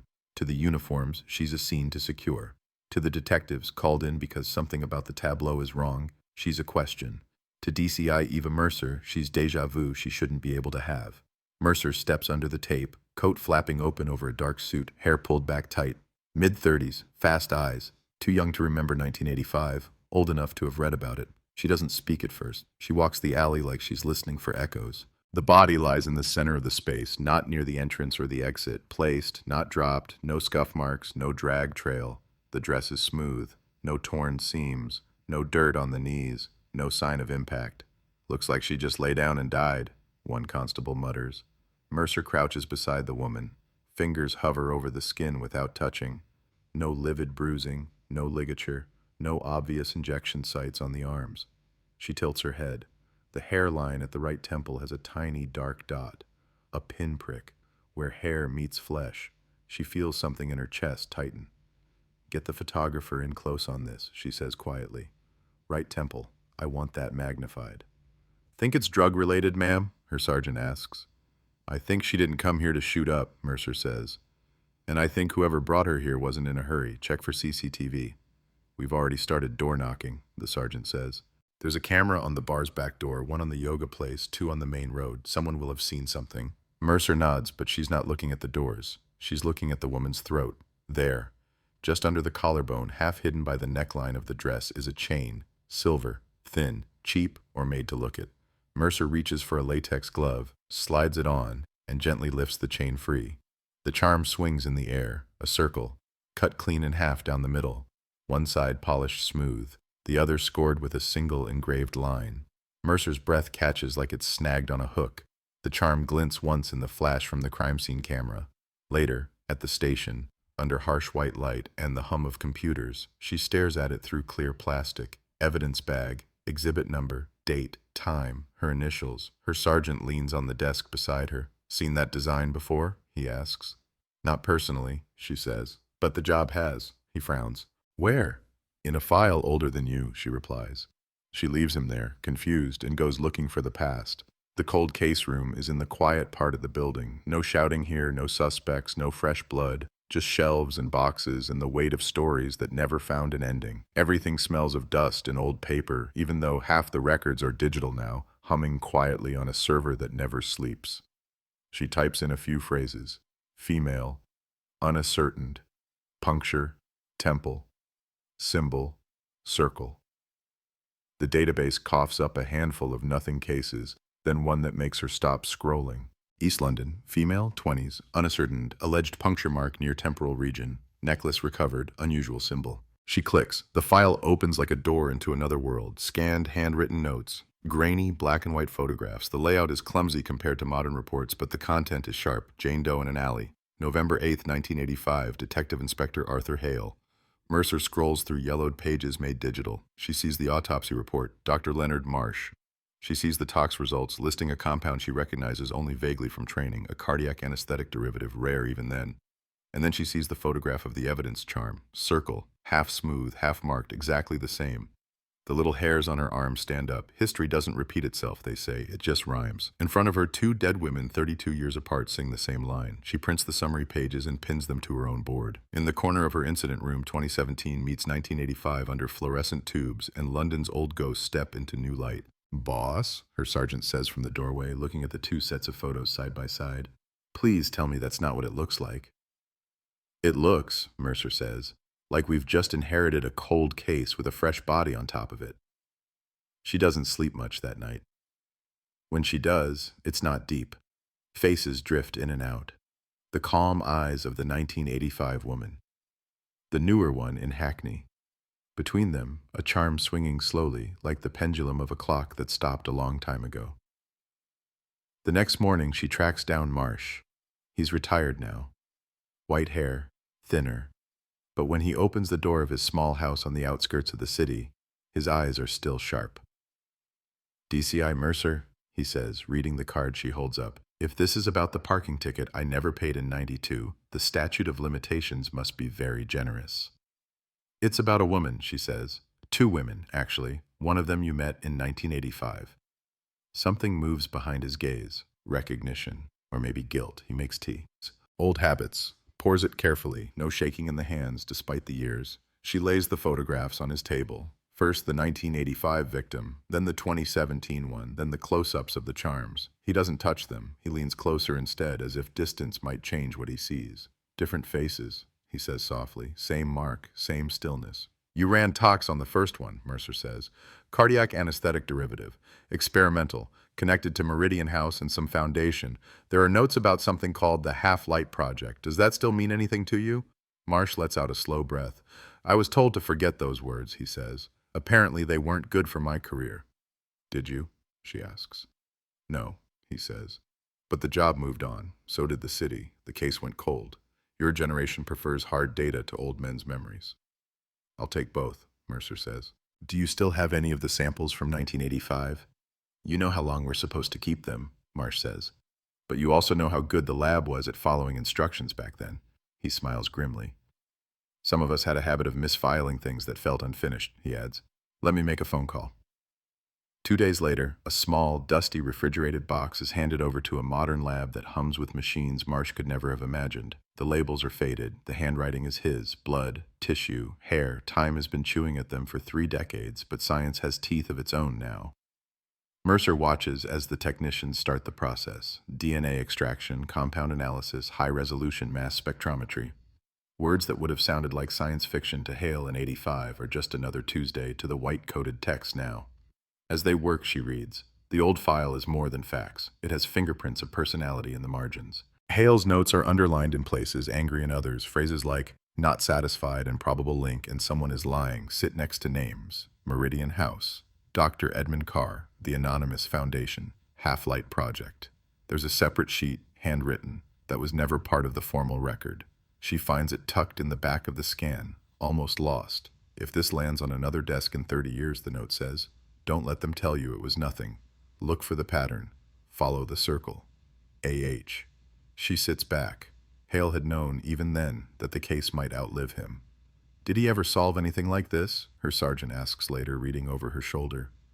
Officially, no, Mercer says. Unofficially, he saw too far in a city that doesn't like long memories. She digs deeper into the old investigation. Meridian House now is a glossy website and carefully curated testimonials. Back then, it was a quiet clinic with a different paint job. The foundation has changed its name twice since 1985. The Half-Light Project leaves faint tracks in public records. Directors dissolved, addresses demolished, a charity number that sleeps in the register like a fossil. In the middle of all that, somewhere, is someone who walked away with a drug and a philosophy. Erase the pain, erase the past, finish the circle. The lab calls. We've got something, the technician says. Good news and bad news. Good news, we found remnants of the same compound in the 85 samples and your new one. The signature matches. Same formula, same impurities. It's like the same batch aged in a cellar. And the bad? Mercer asks. The DNA's degraded in the older sample, the text says. We can build a partial profile, but it's not enough for a solid match. We can get you familial search potential, though. If she has living relatives in certain databases, we might get a bite. We'll take any bite we can get, Mercer says. A partial profile is uploaded into systems that didn't exist when the first woman died. The hunt for a name begins in ones and zeros, far away from the alley where she fell. Meanwhile, street cameras from Hackney are reviewed frame by frame. 21st century eyes are less forgiving than human ones. The timeline builds. At 02:14, the alley is empty. At 02:37, a car appears on the main road. Not new, not old, dark, saloon. The plate is fuzzy, then sharpened by software. The car pulls into the side street behind the bar, out of the frame. 30 seconds later, it reverses out. One driver, no obvious passenger. It turns left and vanishes. At 02:42, a figure steps into the edge of the camera's view, far back in the alley. Just a flash of shoulders, a coat, a hand reaching into a pocket. The glare from a security light blows the face into whiteout. By 02:47, the delivery driver's van appears. Someone brought her there. Someone arranged her like a piece in a ritual they've performed before. Someone trusted old methods in a new city. They made one mistake, Mercer thinks. They believed the past would stay quiet. Her phone buzzes in her pocket. DCI Mercer? A new voice says when she answers. My name is Anna Price. We haven't met. You're working a case I wrote about 30 years ago. Mercer looks at the old clippings pinned to her wall. The byline. The headlines that used phrases like cold case and cover-up long before hashtags made outrage a pastime. You're still in London? Mercer asks. Still in the business of asking annoying questions, Price says dryly. I have something you might want to see, about Half-Light, about Meridian, and about a doctor who didn't disappear as completely as the files say he did. How soon can you get here? Mercer asks. Already in your lobby, Price replies. I thought you'd be clever enough to say yes. Mercer hangs up, heart beating a little faster. In 1985, the circle had been half drawn. In 2017, someone has started on the other side. 2 women dead, one older detective's ghost in the paperwork, one reporter who refused to let go, and now a new investigator with sharper tools and less patience for quiet endings. For the first time in decades, the Jane Doe from 1985 isn't just a forgotten entry in a database. She's evidence, she's leverage. She's a line that connects to a fresh body in Hackney, a compound in a syringe, a philosophy that tried to bury itself in shredded paper and rebranded logos.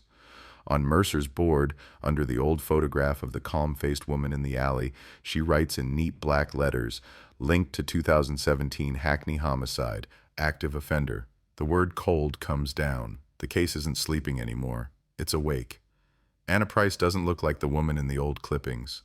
In the grainy black and white from 1985, she's all sharp angles and righteous fury, hair big, eyes bigger, pen caught mid-scratch. In the flesh, sitting across from Mercer in a glass-walled interview room in 2017, she's smaller somehow, leaner, hair shorter, lines around her mouth that weren't there on newsprint. But the eyes? Same.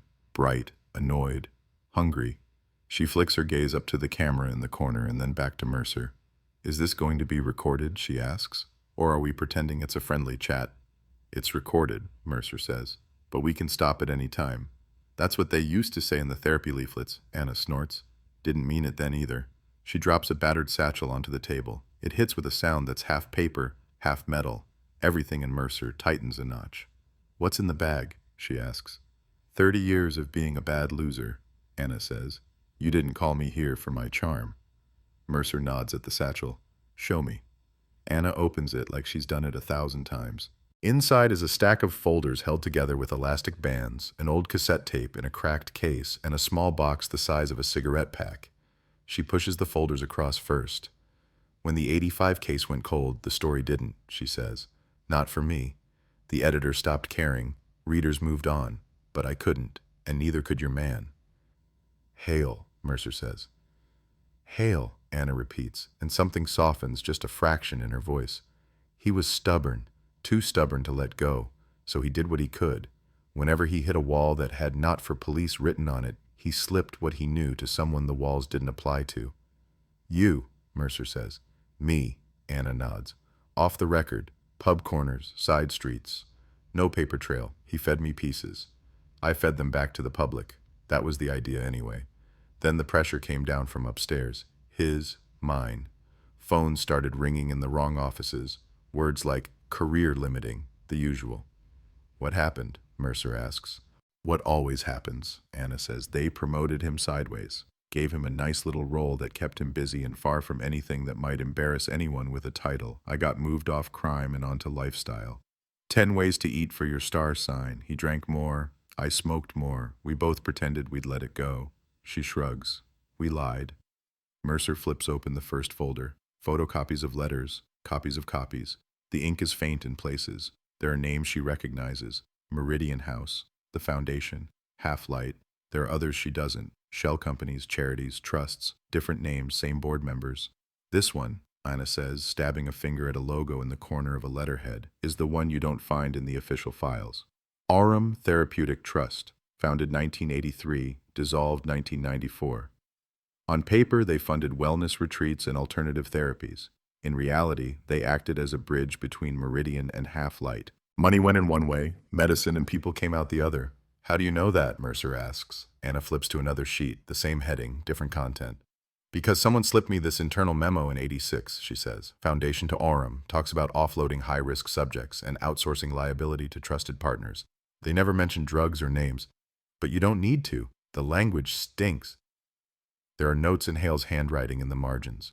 Words underlined twice. High risk, outsourcing, trusted partners. In one corner, who picks the trusted? Why wasn't this in the case file? Mercer asks. Because it didn't exist for the police, Anna says. I got it, not Hale. If he'd tried to put it in, it would have been mislaid before it ever hit a judge's table. So we built a shadow file. His notes, my documents, duplicates of anything we thought someone might try to bury. She pushes another folder across.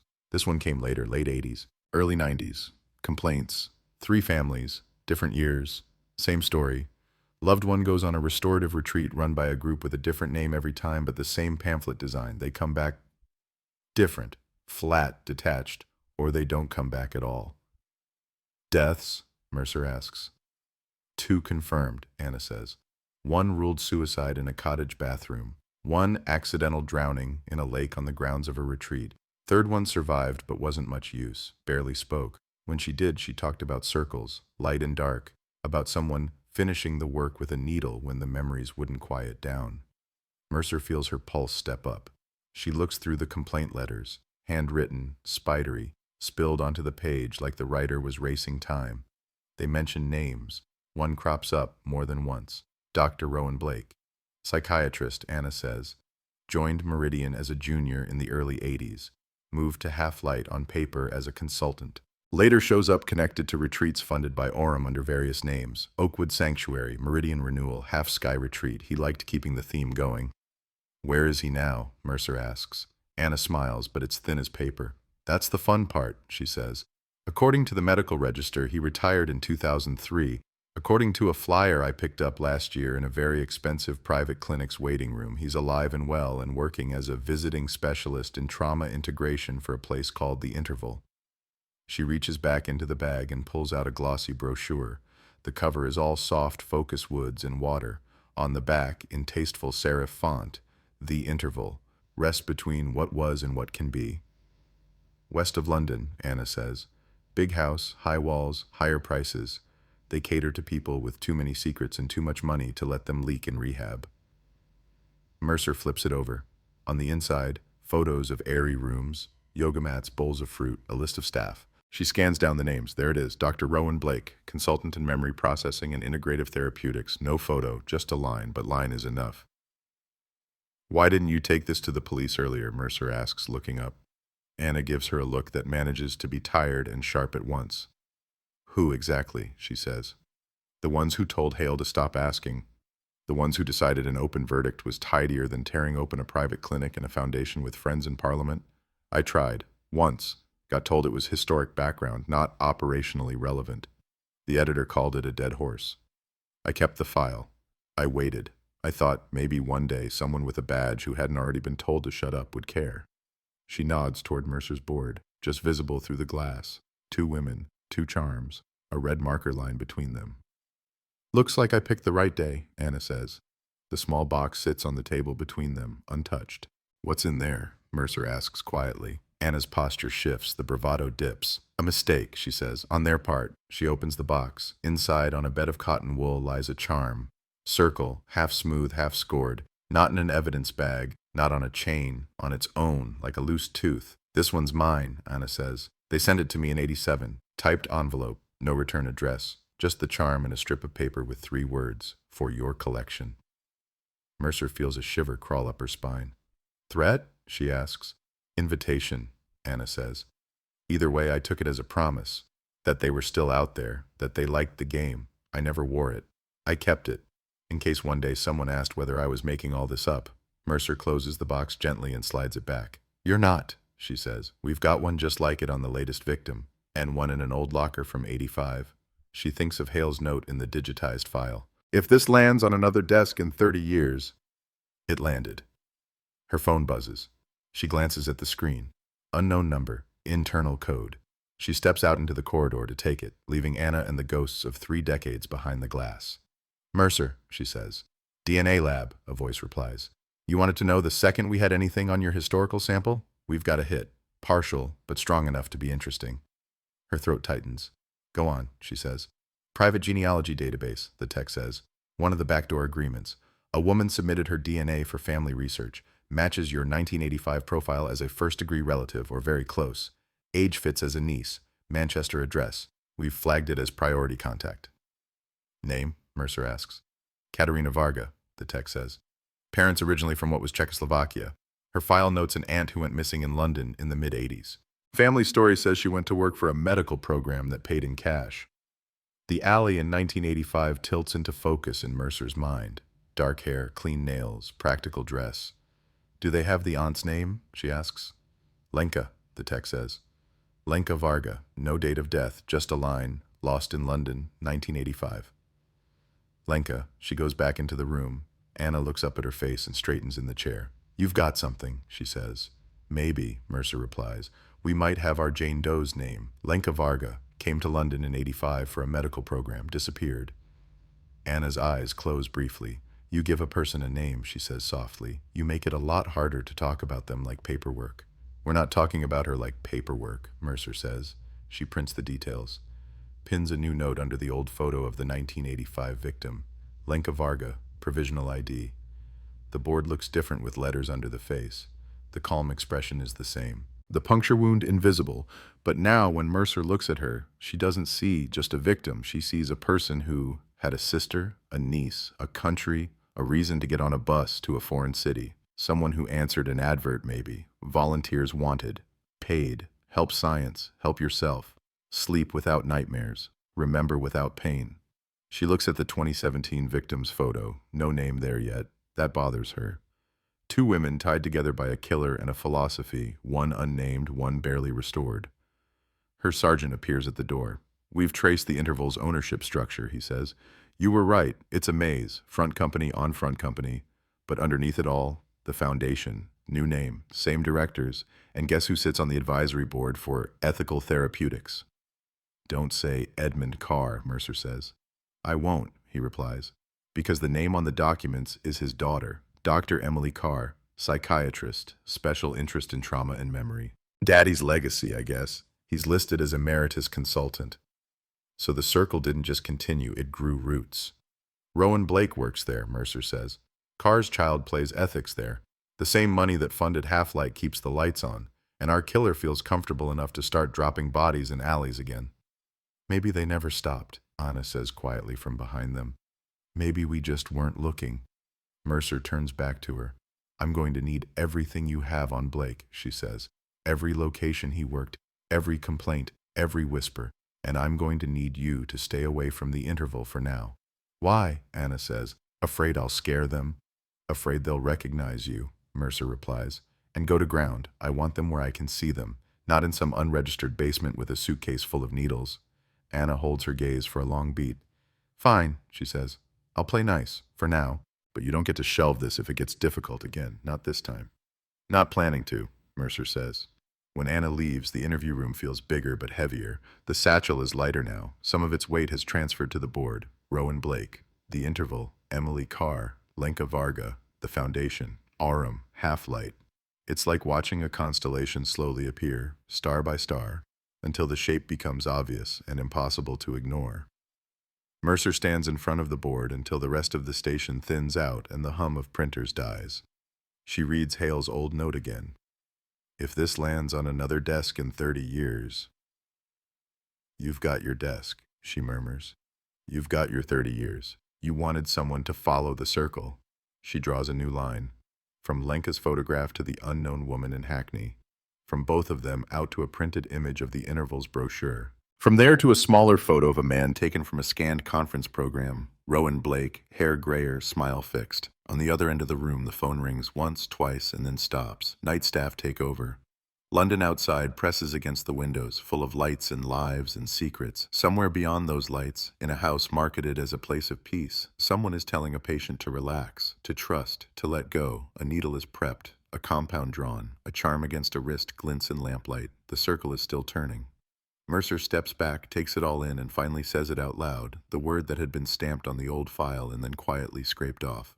Serial, she whispers to the empty room. Not random, not accident, not historic background. A thread running from a forgotten alley in 1985 to a camera-lit side street in 2017, through clinics and foundations and retreats that promised healing and delivered silence. She flicks off the light. The board glows faintly in the emergency strip's soft spill, lines and faces ghosting in the dark. In the half-light, the circles look almost complete. The interval looks harmless from the road, big old house, softened by trees.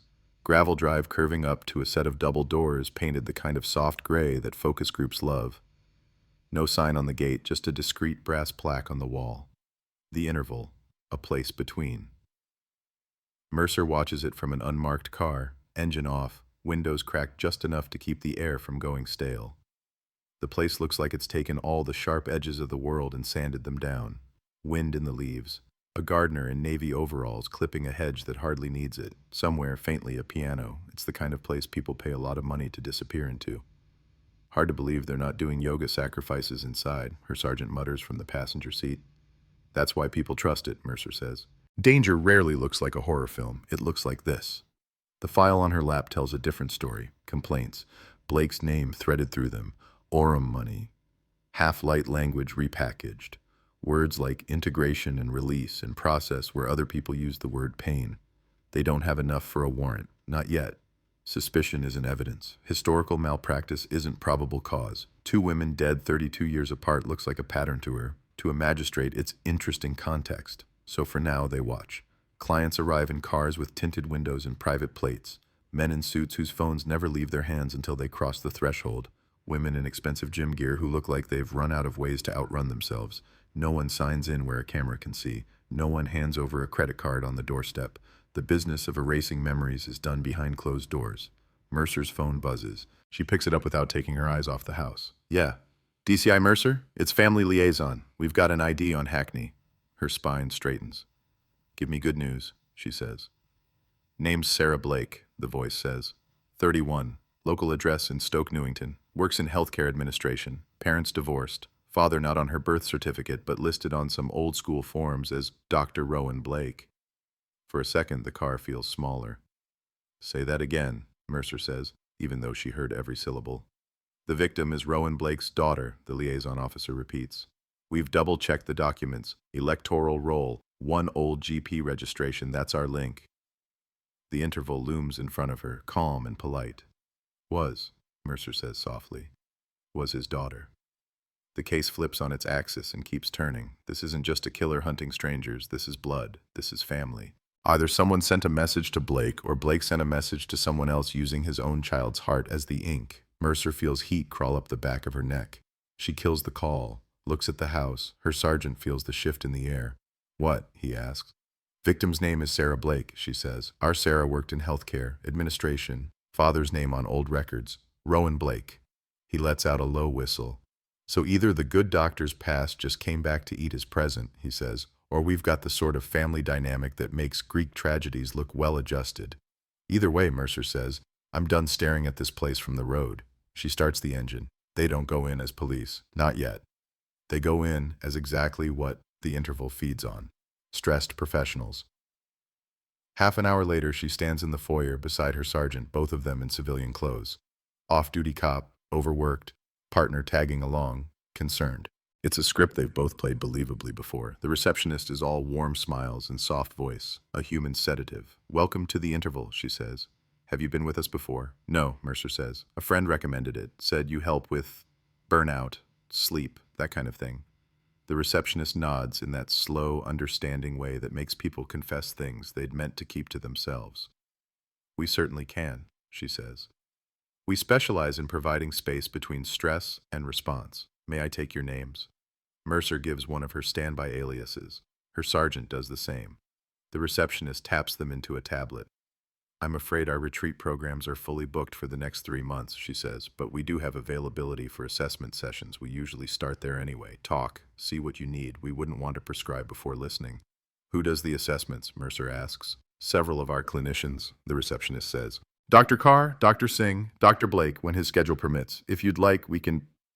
Mercer leans in, just enough. Dr. Blake, she says, my friend mentioned him specifically, said he helped her, not feel her memories so much. The receptionist's smile flickers. It's almost nothing, a hairline crack in porcelain. Dr. Blake's work focuses on very specific cases, she says. He doesn't see everyone, and he's not on site today. Shame, Mercer thinks. She would like very much to see him. She plays the hesitant, desperate act a little more. Talks about panic attacks, nightmares. A job that keeps putting her in front of things no one should see, and then expects her to go home and watch television like nothing happened. Her sergeant nods in the right places. The receptionist soaks it all up. We'll book you in with Dr. Carr first, she says finally. She's wonderful. If, after that, we think Dr. Blake's approach is appropriate, we can discuss it further. How does next Tuesday sound? Mercer agrees, gives a disposable email address, a pay-as-you-go phone number. The receptionist hands her a glossy leaflet. Same photos as the brochure Anna showed her, same soft focus woods, same trick. Between what was and what can be, Mercer reads under her breath as they leave. Nice slogan. Between charges and sentencing, if we do this right, her sergeant mutters. Back in the car, Mercer dials. Get me everything on Sarah Blake's digital life, she says when the tech team answers. Emails, bank accounts, phone logs. Start with the interval. See if there's any money flowing between her and this place, or between her and the foundation. She hangs up and calls family liaison again. Has anyone told Rowan Blake his daughter is dead? She asks. Not yet, the voice on the line says. We were waiting for you. Thought you might want to be in the room. Damn right I do, Mercer says. They find him in a flat that looks exactly like the conference program photo would have predicted. Tasteful, sparse, books on shelves arranged by topic, not color. No obvious family photos except for one in a frame on a sideboard. A girl in her teens, dark hair standing on a beach. Sarah, younger, smiling at someone behind the camera.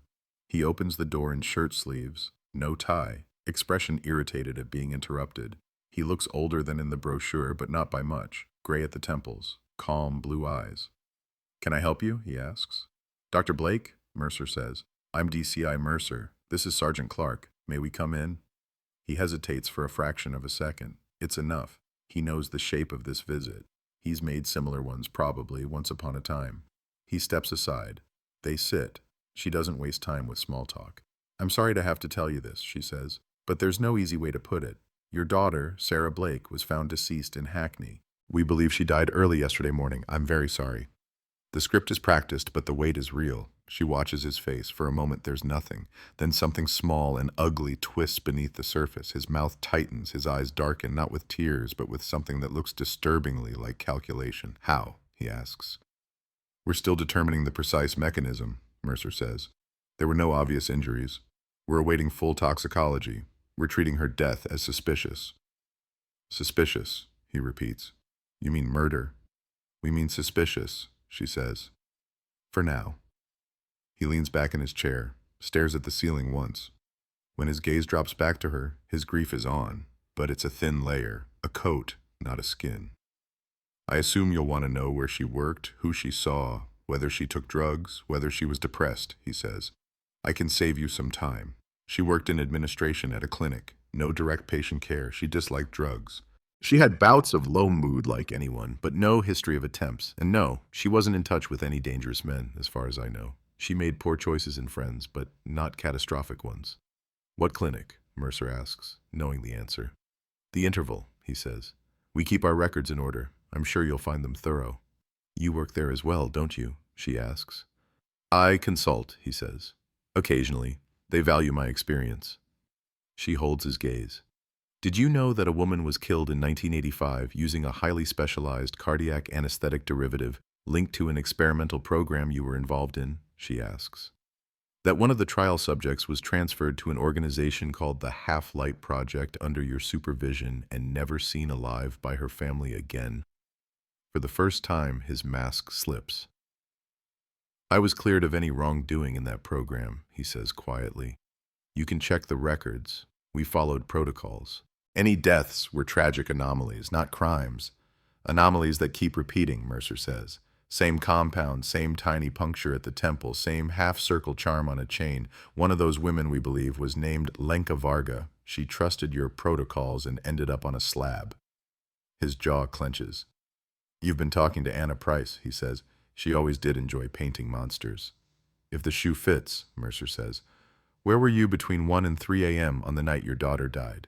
He smiles then. It's not a nice smile. Do you really think I killed my own child with a method that can be traced back to me? He asks. I may be many things, Inspector. I'm not stupid. Answer the question, she says. At the interval, he replies. We have night sessions for certain clients, people who can't face daylight. Staff logs will confirm my card went in at 10:06 p.m. and out at 4:23 a.m. CCTV will show the same. I assume you'll be requesting the footage. Count on it, she says. He spreads his hands. Then we are done, he says, unless you intend to arrest me for the sins of the 1980s. We're not done, Mercer replies. We're barely starting. She stands. So does he. As they move toward the door, she notices something on a side table, a small dish, keys, coins, a glint of silver, a charm, half smooth, half scored. He sees her see it. For a heartbeat, their eyes lock. The room feels suddenly colder. Old habits, he says lightly. We psychiatrists like symbols. Helps people externalize things. Looks more like you like collecting trophies, she says. He steps aside. She walks past. Out in the corridor, she feels her sergeant's tension like static. Back in the car, Clark exhales. He's lying about something, he says. I don't care how good the alibi looks. That wasn't a shocked father. That was a man annoyed the universe messed up his schedule. Alibi might be real, Mercer says. Doesn't mean he's clean. Might mean he isn't the one holding the needle anymore. Might mean he taught someone else how. Her phone vibrates again. Tech. We've pulled some of Sarah's emails, the analyst says. There's a thread you're going to want to see. It's between her and someone using a Proton address. Subject line, they're still doing it. Mercer closes her eyes for a second. Forward it, she says. The emails load on her screen as they sit outside Blake's neat building. Sarah's words are careful, but the fear leaks through. She writes about procedures being done off record, about patients who didn't come back to breakfast, about old methods dressed up in new language. We're supposed to log every dose, she writes, but Dr. B has sessions that never hit the system. He says it's better that way. Cleaner, less paper. I think someone is going to die, if they haven't already. The reply from the anonymous account is clipped. Document everything, don't confront him. I'm working on getting someone to listen. Keep yourself safe. Last email from Sarah is time-stamped 23:49 the night she died. They've moved a patient to the off-book list, she writes. Same protocol as the old trials I found in the archive. I'll send you the file tomorrow. If I don't, assume I couldn't. There is no tomorrow email. Who's the Proton address registered to? Clark asks. Can't tell yet, the text says in Mercer's ear. But the IP pings off a newspaper office network most of the time. Anna Price. Mercer drops the phone into her lap. She was whistleblowing, she says. She knew. She was trying to get it out. Someone got to her first. Her reflection stares back from the car window, stretched and smeared by the glass. Behind it, the interval sits in its trees. Somewhere inside, patients close their eyes and hand over their past to people who decide how much they get back. This isn't just a serial case, Clark says quietly. It's a live cover-up, with a body count. And a leak, Mercer says. Blake, Carr, the foundation. Someone in that chain decided Sarah was too dangerous to keep around. Someone comfortable enough to kill the daughter of the man who built the whole system. She looks down at the leaflet on the seat. Next Tuesday. Assessment. She turns it over. On the back in soft font, we hold you between your worst moments and your best self. She thinks of Lenka Varga in 1985, of Sarah Blake in 2017, of the calm faces, the half circles, the line Hale drew through history and asked someone else to follow. I'm going in, she says. Clark looks at her like she's suggested setting herself on fire for fun. Under, he says. In there, alone. You sure that's smart? No, she says, but I'm sure it's necessary. They won't show us what they really do while we're standing on the doorstep waving a warrant we don't yet have. They will show it to someone desperate enough to say yes to anything that promises sleep. And if they decide to help you the way they help the others, he asks. She looks back at the house. Then we'll find out exactly how far they're willing to go, she says. The circle, somewhere ahead of her, waits to be closed. They don't let you walk straight into the deep end at places like the interval. First, they weigh you, quietly, with questions. Mercer sits in a soft chair that probably costs more than her sofa, hands loose on her lap, breathing just a fraction shallower than normal.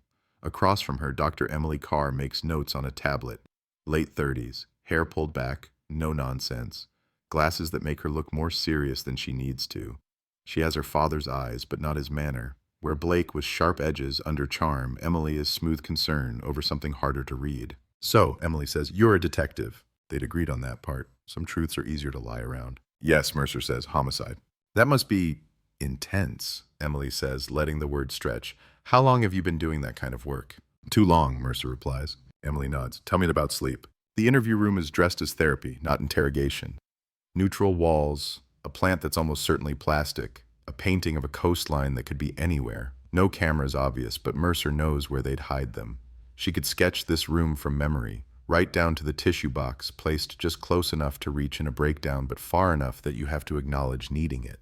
Sleep's fine when I'm tired enough, Mercer says. It's getting there, that's the problem. Emily waits. So you drink, or you work, or you watch something until your eyes can't stay open, Emily says quietly.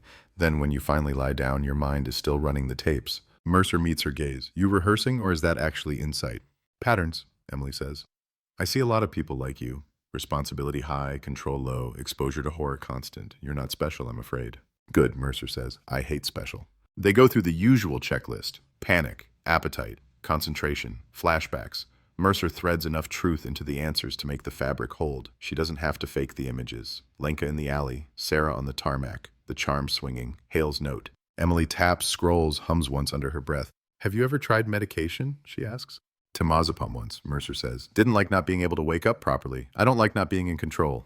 And therapy? Emily asks. Mercer shrugs. Job gives us debriefs. Group stuff feels like briefing a room full of ghosts. Any individual work? Emily presses. Tried, Mercer says. Didn't stick. Emily makes another note. What we do here, she says slowly, isn't about deleting what you've seen. That's a fantasy. But we can change your relationship to it. So when you think about the bad scenes, your heart doesn't slam into your ribs and your hands don't shake. Expose me until I stop reacting, Mercer says. Desensitization. That's the crude version, Emily replies. We prefer integration, taking the memory out of the dark cupboard and putting it on a shelf where you can see it without it jumping at you. And how do you do that, Mercer says. Talking, breathing exercises, crystals? Emily smiles. It doesn't reach her eyes. Sometimes talking is enough, she says. Sometimes the nervous system is so locked that it needs help. Chemical? Mercer asks. A mild adjunct, Emily says. We work with tiny doses. The idea is not to knock you out. It's to lower the volume just enough that you can look at things without flinching away.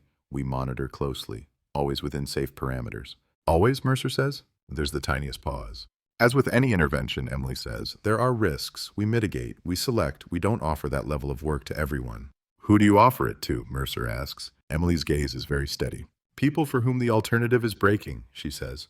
Why are you here, really? Mercer doesn't hesitate. Because I'm tired of seeing dead faces when I close my eyes, she says. And I'm tired of being more useful to the job than to my own life. That part isn't a lie. It just isn't the whole truth. Emily sits with that.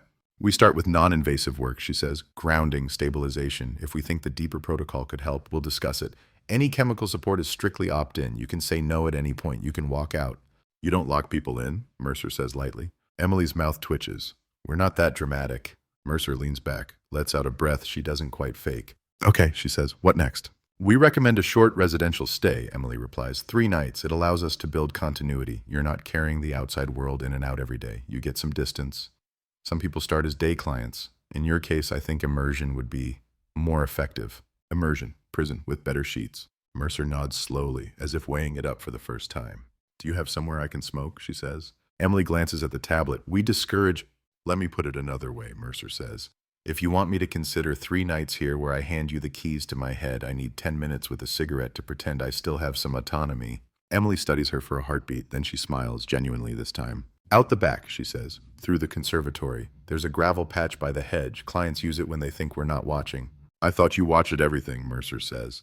We watch enough, Emily replies. Outside, the air smells of cut grass and wet stone. Mercer lights a cigarette she doesn't particularly crave and uses the motion to scope exits, cameras, angles. There's a blind spot behind a thick laurel, not big, enough for a signal. She leans into it, phone in her palm, screen shielded.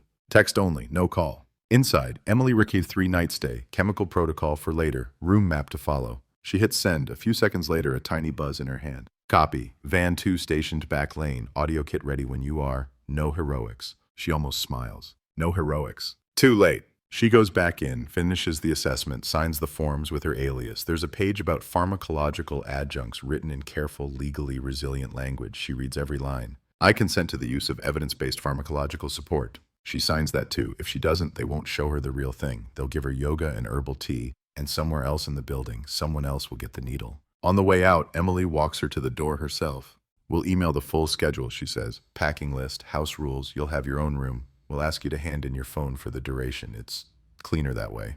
I'll need to let my work know I'm not available, Mercer says. Can't just vanish. Of course, Emily says. We can provide a note. Medical leave is usually accepted without too many questions. They shake hands. Emily's grip is firm, warm. You're doing something brave, Emily says. Feels more like stupid, Mercer answers. They're often related, Emily says. On the drive back, Clark drums his fingers on the wheel. 3 nights, he says. No phone, no external contact. Inside a place run by the people we think are killing patients. You sure you don't want to rethink the no heroics clause? We're wiring a heroics clause into the building, Mercer says. Long-range audio, panic phrase, fixed check-ins. They blink wrong, you come through the wall. Boss, with all due respect, if they decide to put something in your vein, we're not getting through any wall fast enough, he says. You're asking us to gamble your heartbeat on their timing. That's why we're going to make sure they think I'll be more valuable alive, she says. Desperate cops with unresolved trauma make great testimonials. They like that. She doesn't add the other part. If they believe she's a cop, she's dead before she touches a pillow, so she won't be a cop in their eyes. She'll be someone who works adjacent, someone ruined by proximity, administration, scenes without the badge, enough truth to pass sniff tests, enough distance to lower their guard. They park back at the station. The walls feel closer now, the board heavier. While tech rigs up the audio, while legal dances with the vaguest idea of a warrant that doesn't exist yet, while supervisors sign off on a plan they hate but can't improve, Anna Price is on a train. She didn't ask permission, she didn't tell Mercer, she just got on. Manchester slides by the window in gray and red brick. In her bag, the file on Lenka Varga, a photocopied photograph of a young woman in black and white, all cheekbones and defiance. In her pocket, a scrap of paper with an address for Katerina Varga. The niece. The train empties into a station of glass and noise.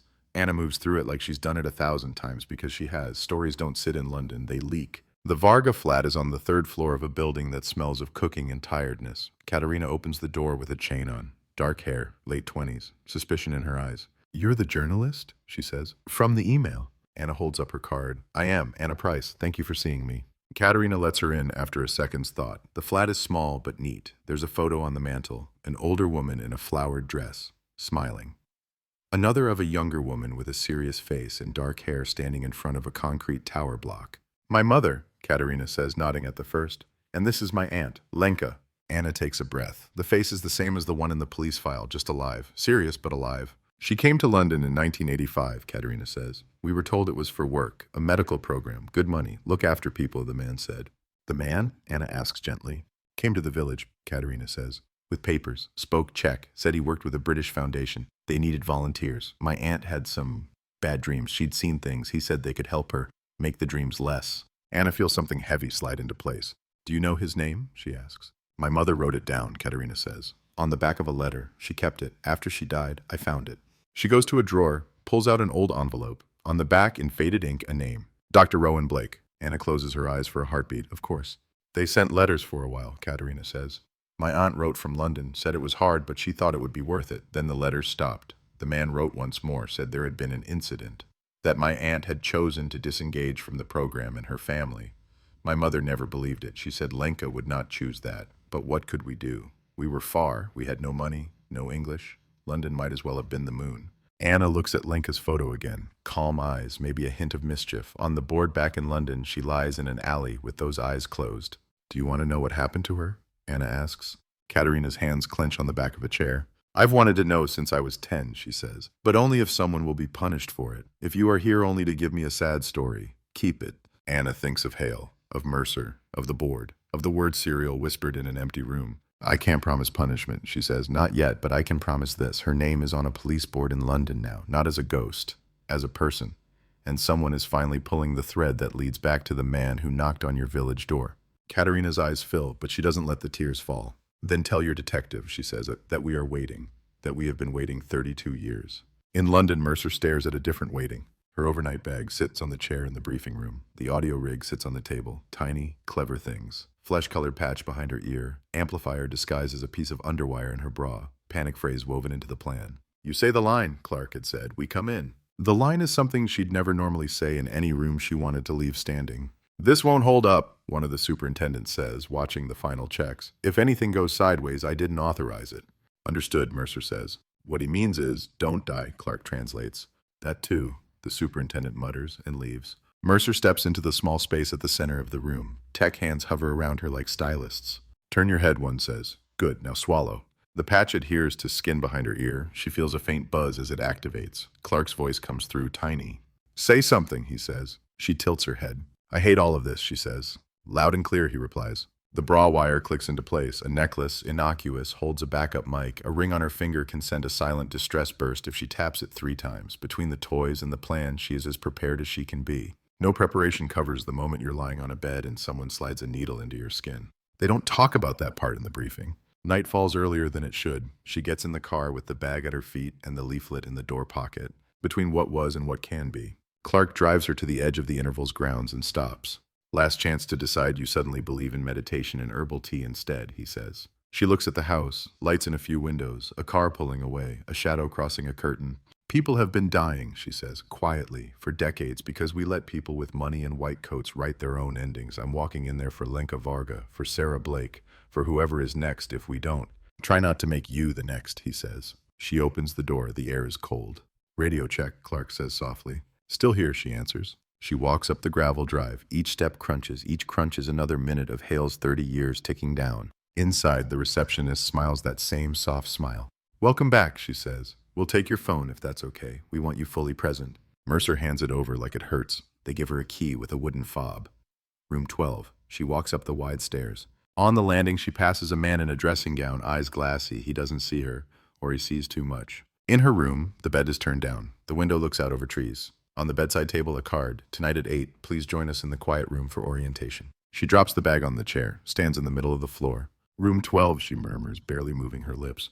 "Got you," Clark's tiny voice crackles. "Audio clean. Ground team in position. You are not alone in there, boss." She doesn't answer. She can't, not without talking to the air. She sits on the bed instead, runs a hand over the duvet, thinks of Lenka, of Sarah, of a needle sliding in just here, just under the hairline, so neat it hardly leaves a mark. Downstairs somewhere, someone is preparing something, a file, a syringe, a story about healing. Up here, for a moment, it's just her and the ticking of the room's old radiator. The cold case from 1985 has finally walked into the lion's mouth. Orientation doesn't sound threatening. It sounds like paperwork and forms and maybe a guided meditation, the kind of thing you endure while wondering when the real work starts.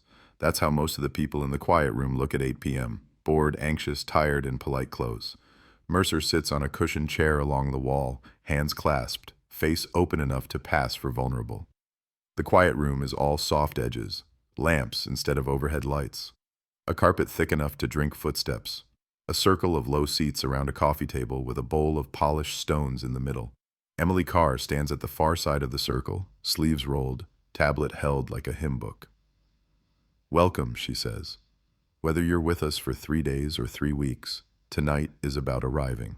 You've all made a choice to step away from your lives for a moment, to pause, to be held between your worst moments and your best self." Mercer hears Clark's tiny voice in her ear, more breath than sound. "Audio good," he murmurs. "We've got you, boss." She doesn't react. There are 7 other clients. A man in his 50s with banker shoulders and eyes like bruises.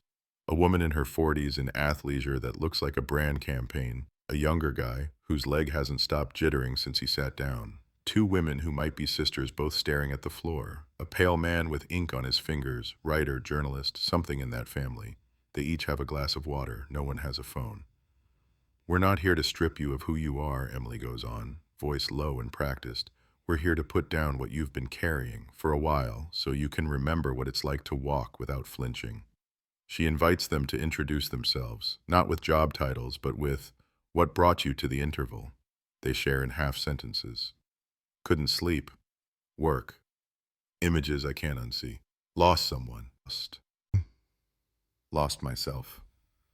When it's Mercer's turn, she keeps it simple. "Crime scene admin," she says. On call when something bad happens. I file the photos. I tag the bodies. I tell the systems who was where, when. It sticks. Emily nods like she already knows. Secondary exposure, she says. You're not directly in the scene, but you're the one who files it away. That can be worse sometimes. The freeze frame. The thing you can't unlook. Mercer lets her shoulders sag a little. I thought I was fine, she says. Then I realized I was building my life around not thinking about work and failing. Thank you, Emily says, for trusting us with that. Trust. Funny word in this room. They talk about rules, confidentiality, no alcohol, limited caffeine, no leaving the grounds without permission, no contact with the outside world for the duration of the stay. Clients nod. Their lives outside are already noise they're paying to escape. We also talk about choice, Emily says. You will never be forced into any process here. We'll make recommendations. We'll explain why. You always have the right to say no. Mercer can almost feel Clark's eye roll through the wire. Sure. They move on to breath exercises, grounding techniques. Emily guides them through a practice of noticing feet on the floor, breath in the chest, hands on thighs. To Mercer, it sounds like a script, well-rehearsed, safe, something to point to when anyone asks, "What do you actually do up there?" Halfway through, the door at the back opens. A man steps in, quiet as a shadow. He doesn't interrupt. He takes a place leaning against the wall near the corner, arms folded, as if he's just checking the temperature of the room. But the air shifts. People notice without looking directly. Rowan Blake. His hair is grayer than in the brochure, but his posture is the same, easy, assured. He looks at the circle like a gardener checking on plants. Emily doesn't turn to acknowledge him, but her voice changes. It warms by a degree. We operate at different depths here, she says. Some work is about stabilization, what we're doing tonight. Some is about processing, going into the memories that hurt. For a very small number of clients, we offer deeper integration work. Her eyes flick over the group. They linger, not long but noticeably, on the jittery young man, the banker, and on Mercer. Deeper work is not about making you forget, she goes on. It's about pairing specific memories with a nervous system state that doesn't scream danger. Sometimes we support that with a pharmacological adjunct. A small dose of a compound that takes the edge off the panic response so you can stay with the material without drowning. Harmless, she makes it sound. Clinical, sensible. We'll talk privately, she says, one-to-one. No one will be moved to deeper work without careful assessment, and no one goes alone. There is always a clinician with you. Blake's head tips slightly. Almost a nod, almost approval. The session wraps. People drift in twos and threes. The banker makes straight for the door. The athlete hangs back, asking a too bright question about breakfast. The jittery guy stares at the floor like it might open. Mercer pretends to linger, fiddling with her empty glass, seeing if Blake bites. He doesn't. He crosses the room in 3 steps, speaks to Emily in a tone too low for the others to hear, then slips out as quietly as he came. The door shuts behind him with a soft click. End of show, Clark whispers in her ear. We've got his face clean on internal cam 9, time-stamped. Emily closes the circle, reminds them of tomorrow's schedule, morning mindfulness, midday check-in, individual sessions. She gives Mercer a look on the way out. Stay a moment, she asks. The others file past. Mercer waits. When the room is emptier, Emily sits opposite her again, posture relaxed. You did well, she says. Did I get a gold star? Mercer says dry. A lot of people hide, Emily replies. You didn't, not completely. She glances at her tablet. I'd like to propose something, she says. Given your presentation, you might benefit from a more focused protocol while you're here. 3 days is not long. We can do foundational work, yes. But there is an opportunity to go deeper on one specific node. Node, Mercer repeats. A memory cluster, Emily says.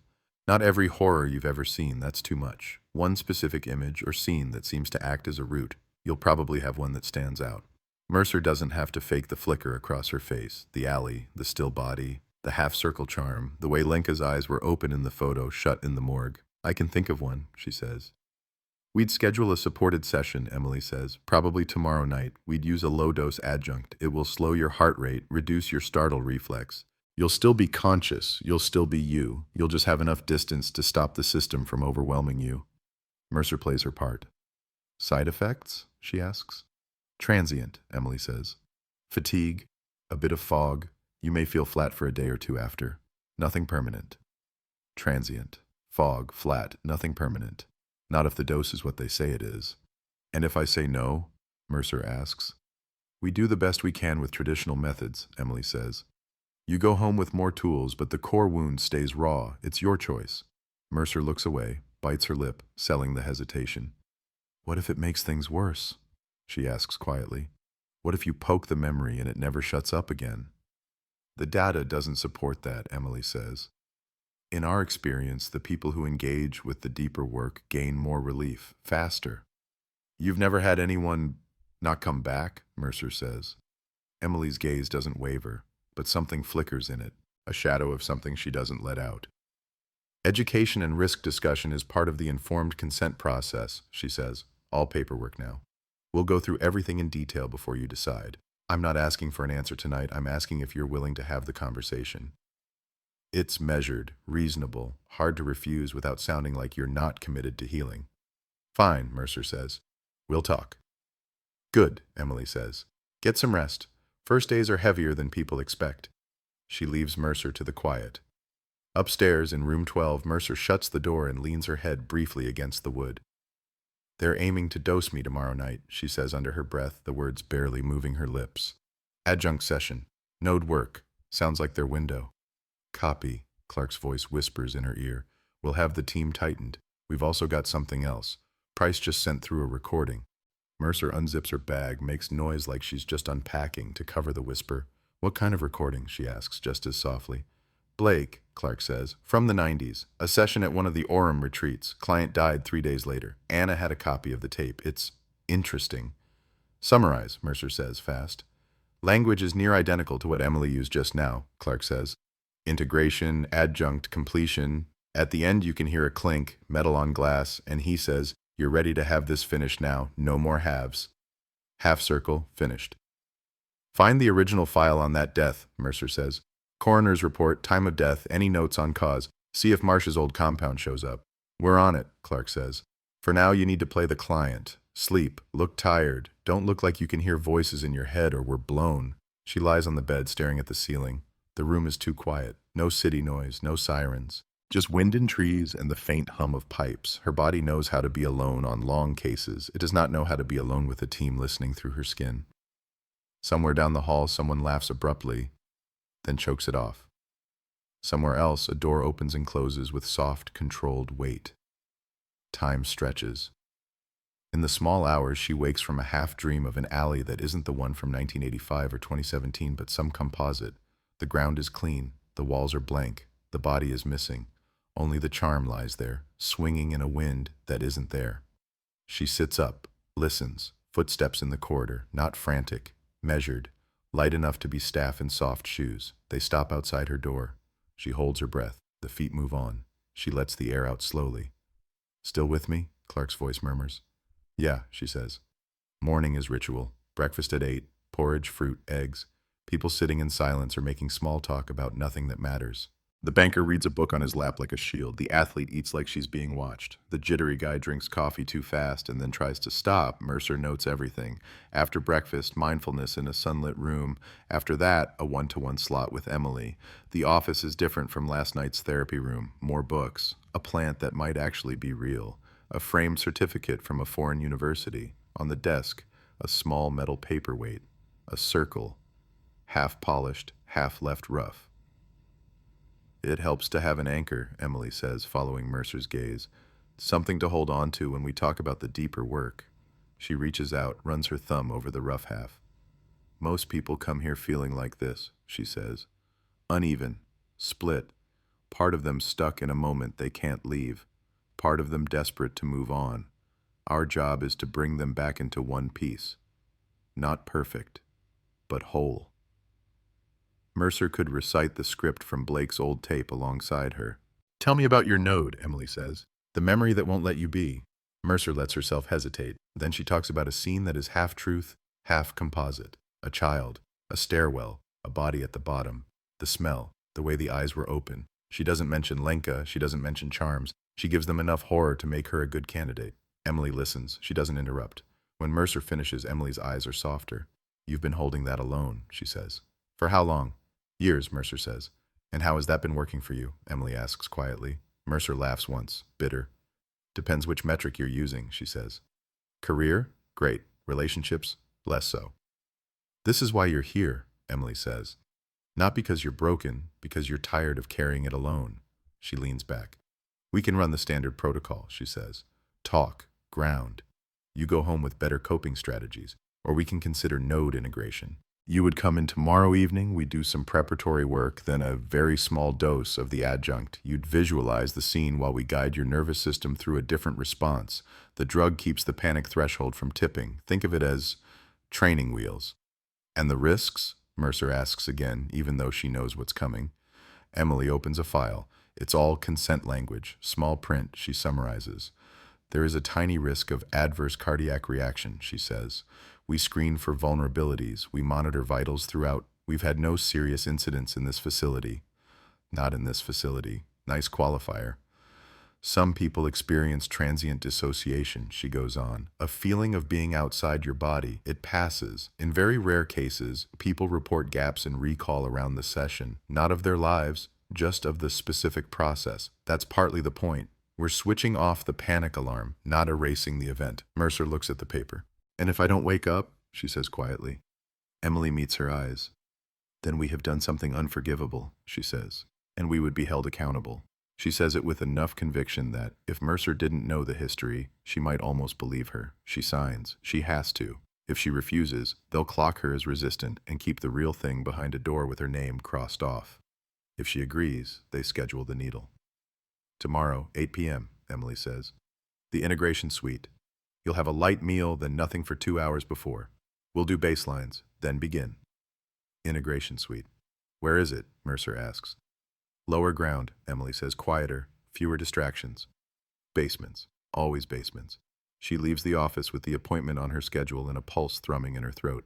Her hands are steady, her mouth is dry. 8 tomorrow, she whispers as she walks the corridor. Lower ground. Integration suite. Medical adjunct. That's their window.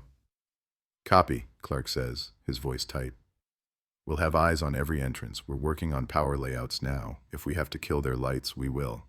Down the hall, she passes a door with no label, just a keypad. A faint smell of antiseptic leaks from the crack under the frame. Someone comes out as she passes. A nurse. Blue scrubs, clipboard, neutral face. Behind her, just for a second before the door swings shut, Mercer sees a room. White walls, a recliner chair, a machine with a screen, a trolley with neatly laid out syringes. On the wall above the chair, half hidden by a curtain, a framed image. A circle, half light, half dark. The door closes. Her reflection looks back at her from a glass panel. For a heartbeat, she sees not herself but Lenka, then Sarah, standing where she is now, thinking they were about to be helped. 32 years of ghosts stand up in her skin. Tomorrow, she says, as much to them as to the wire. We end this. Inside the interval, time feels thick, slow, carefully managed. Outside, in a van parked on a back lane, a whiteboard fills with diagrams. Doors, vents, power lines, names. In Manchester, Katerina Varga sits at a small kitchen table, a phone in front of her, waiting for news she may not want but has needed for most of her life. 30 years ago, Arthur Hale wrote a note and hid it in a file. Look for the pattern, follow the circle. The circle is almost closed.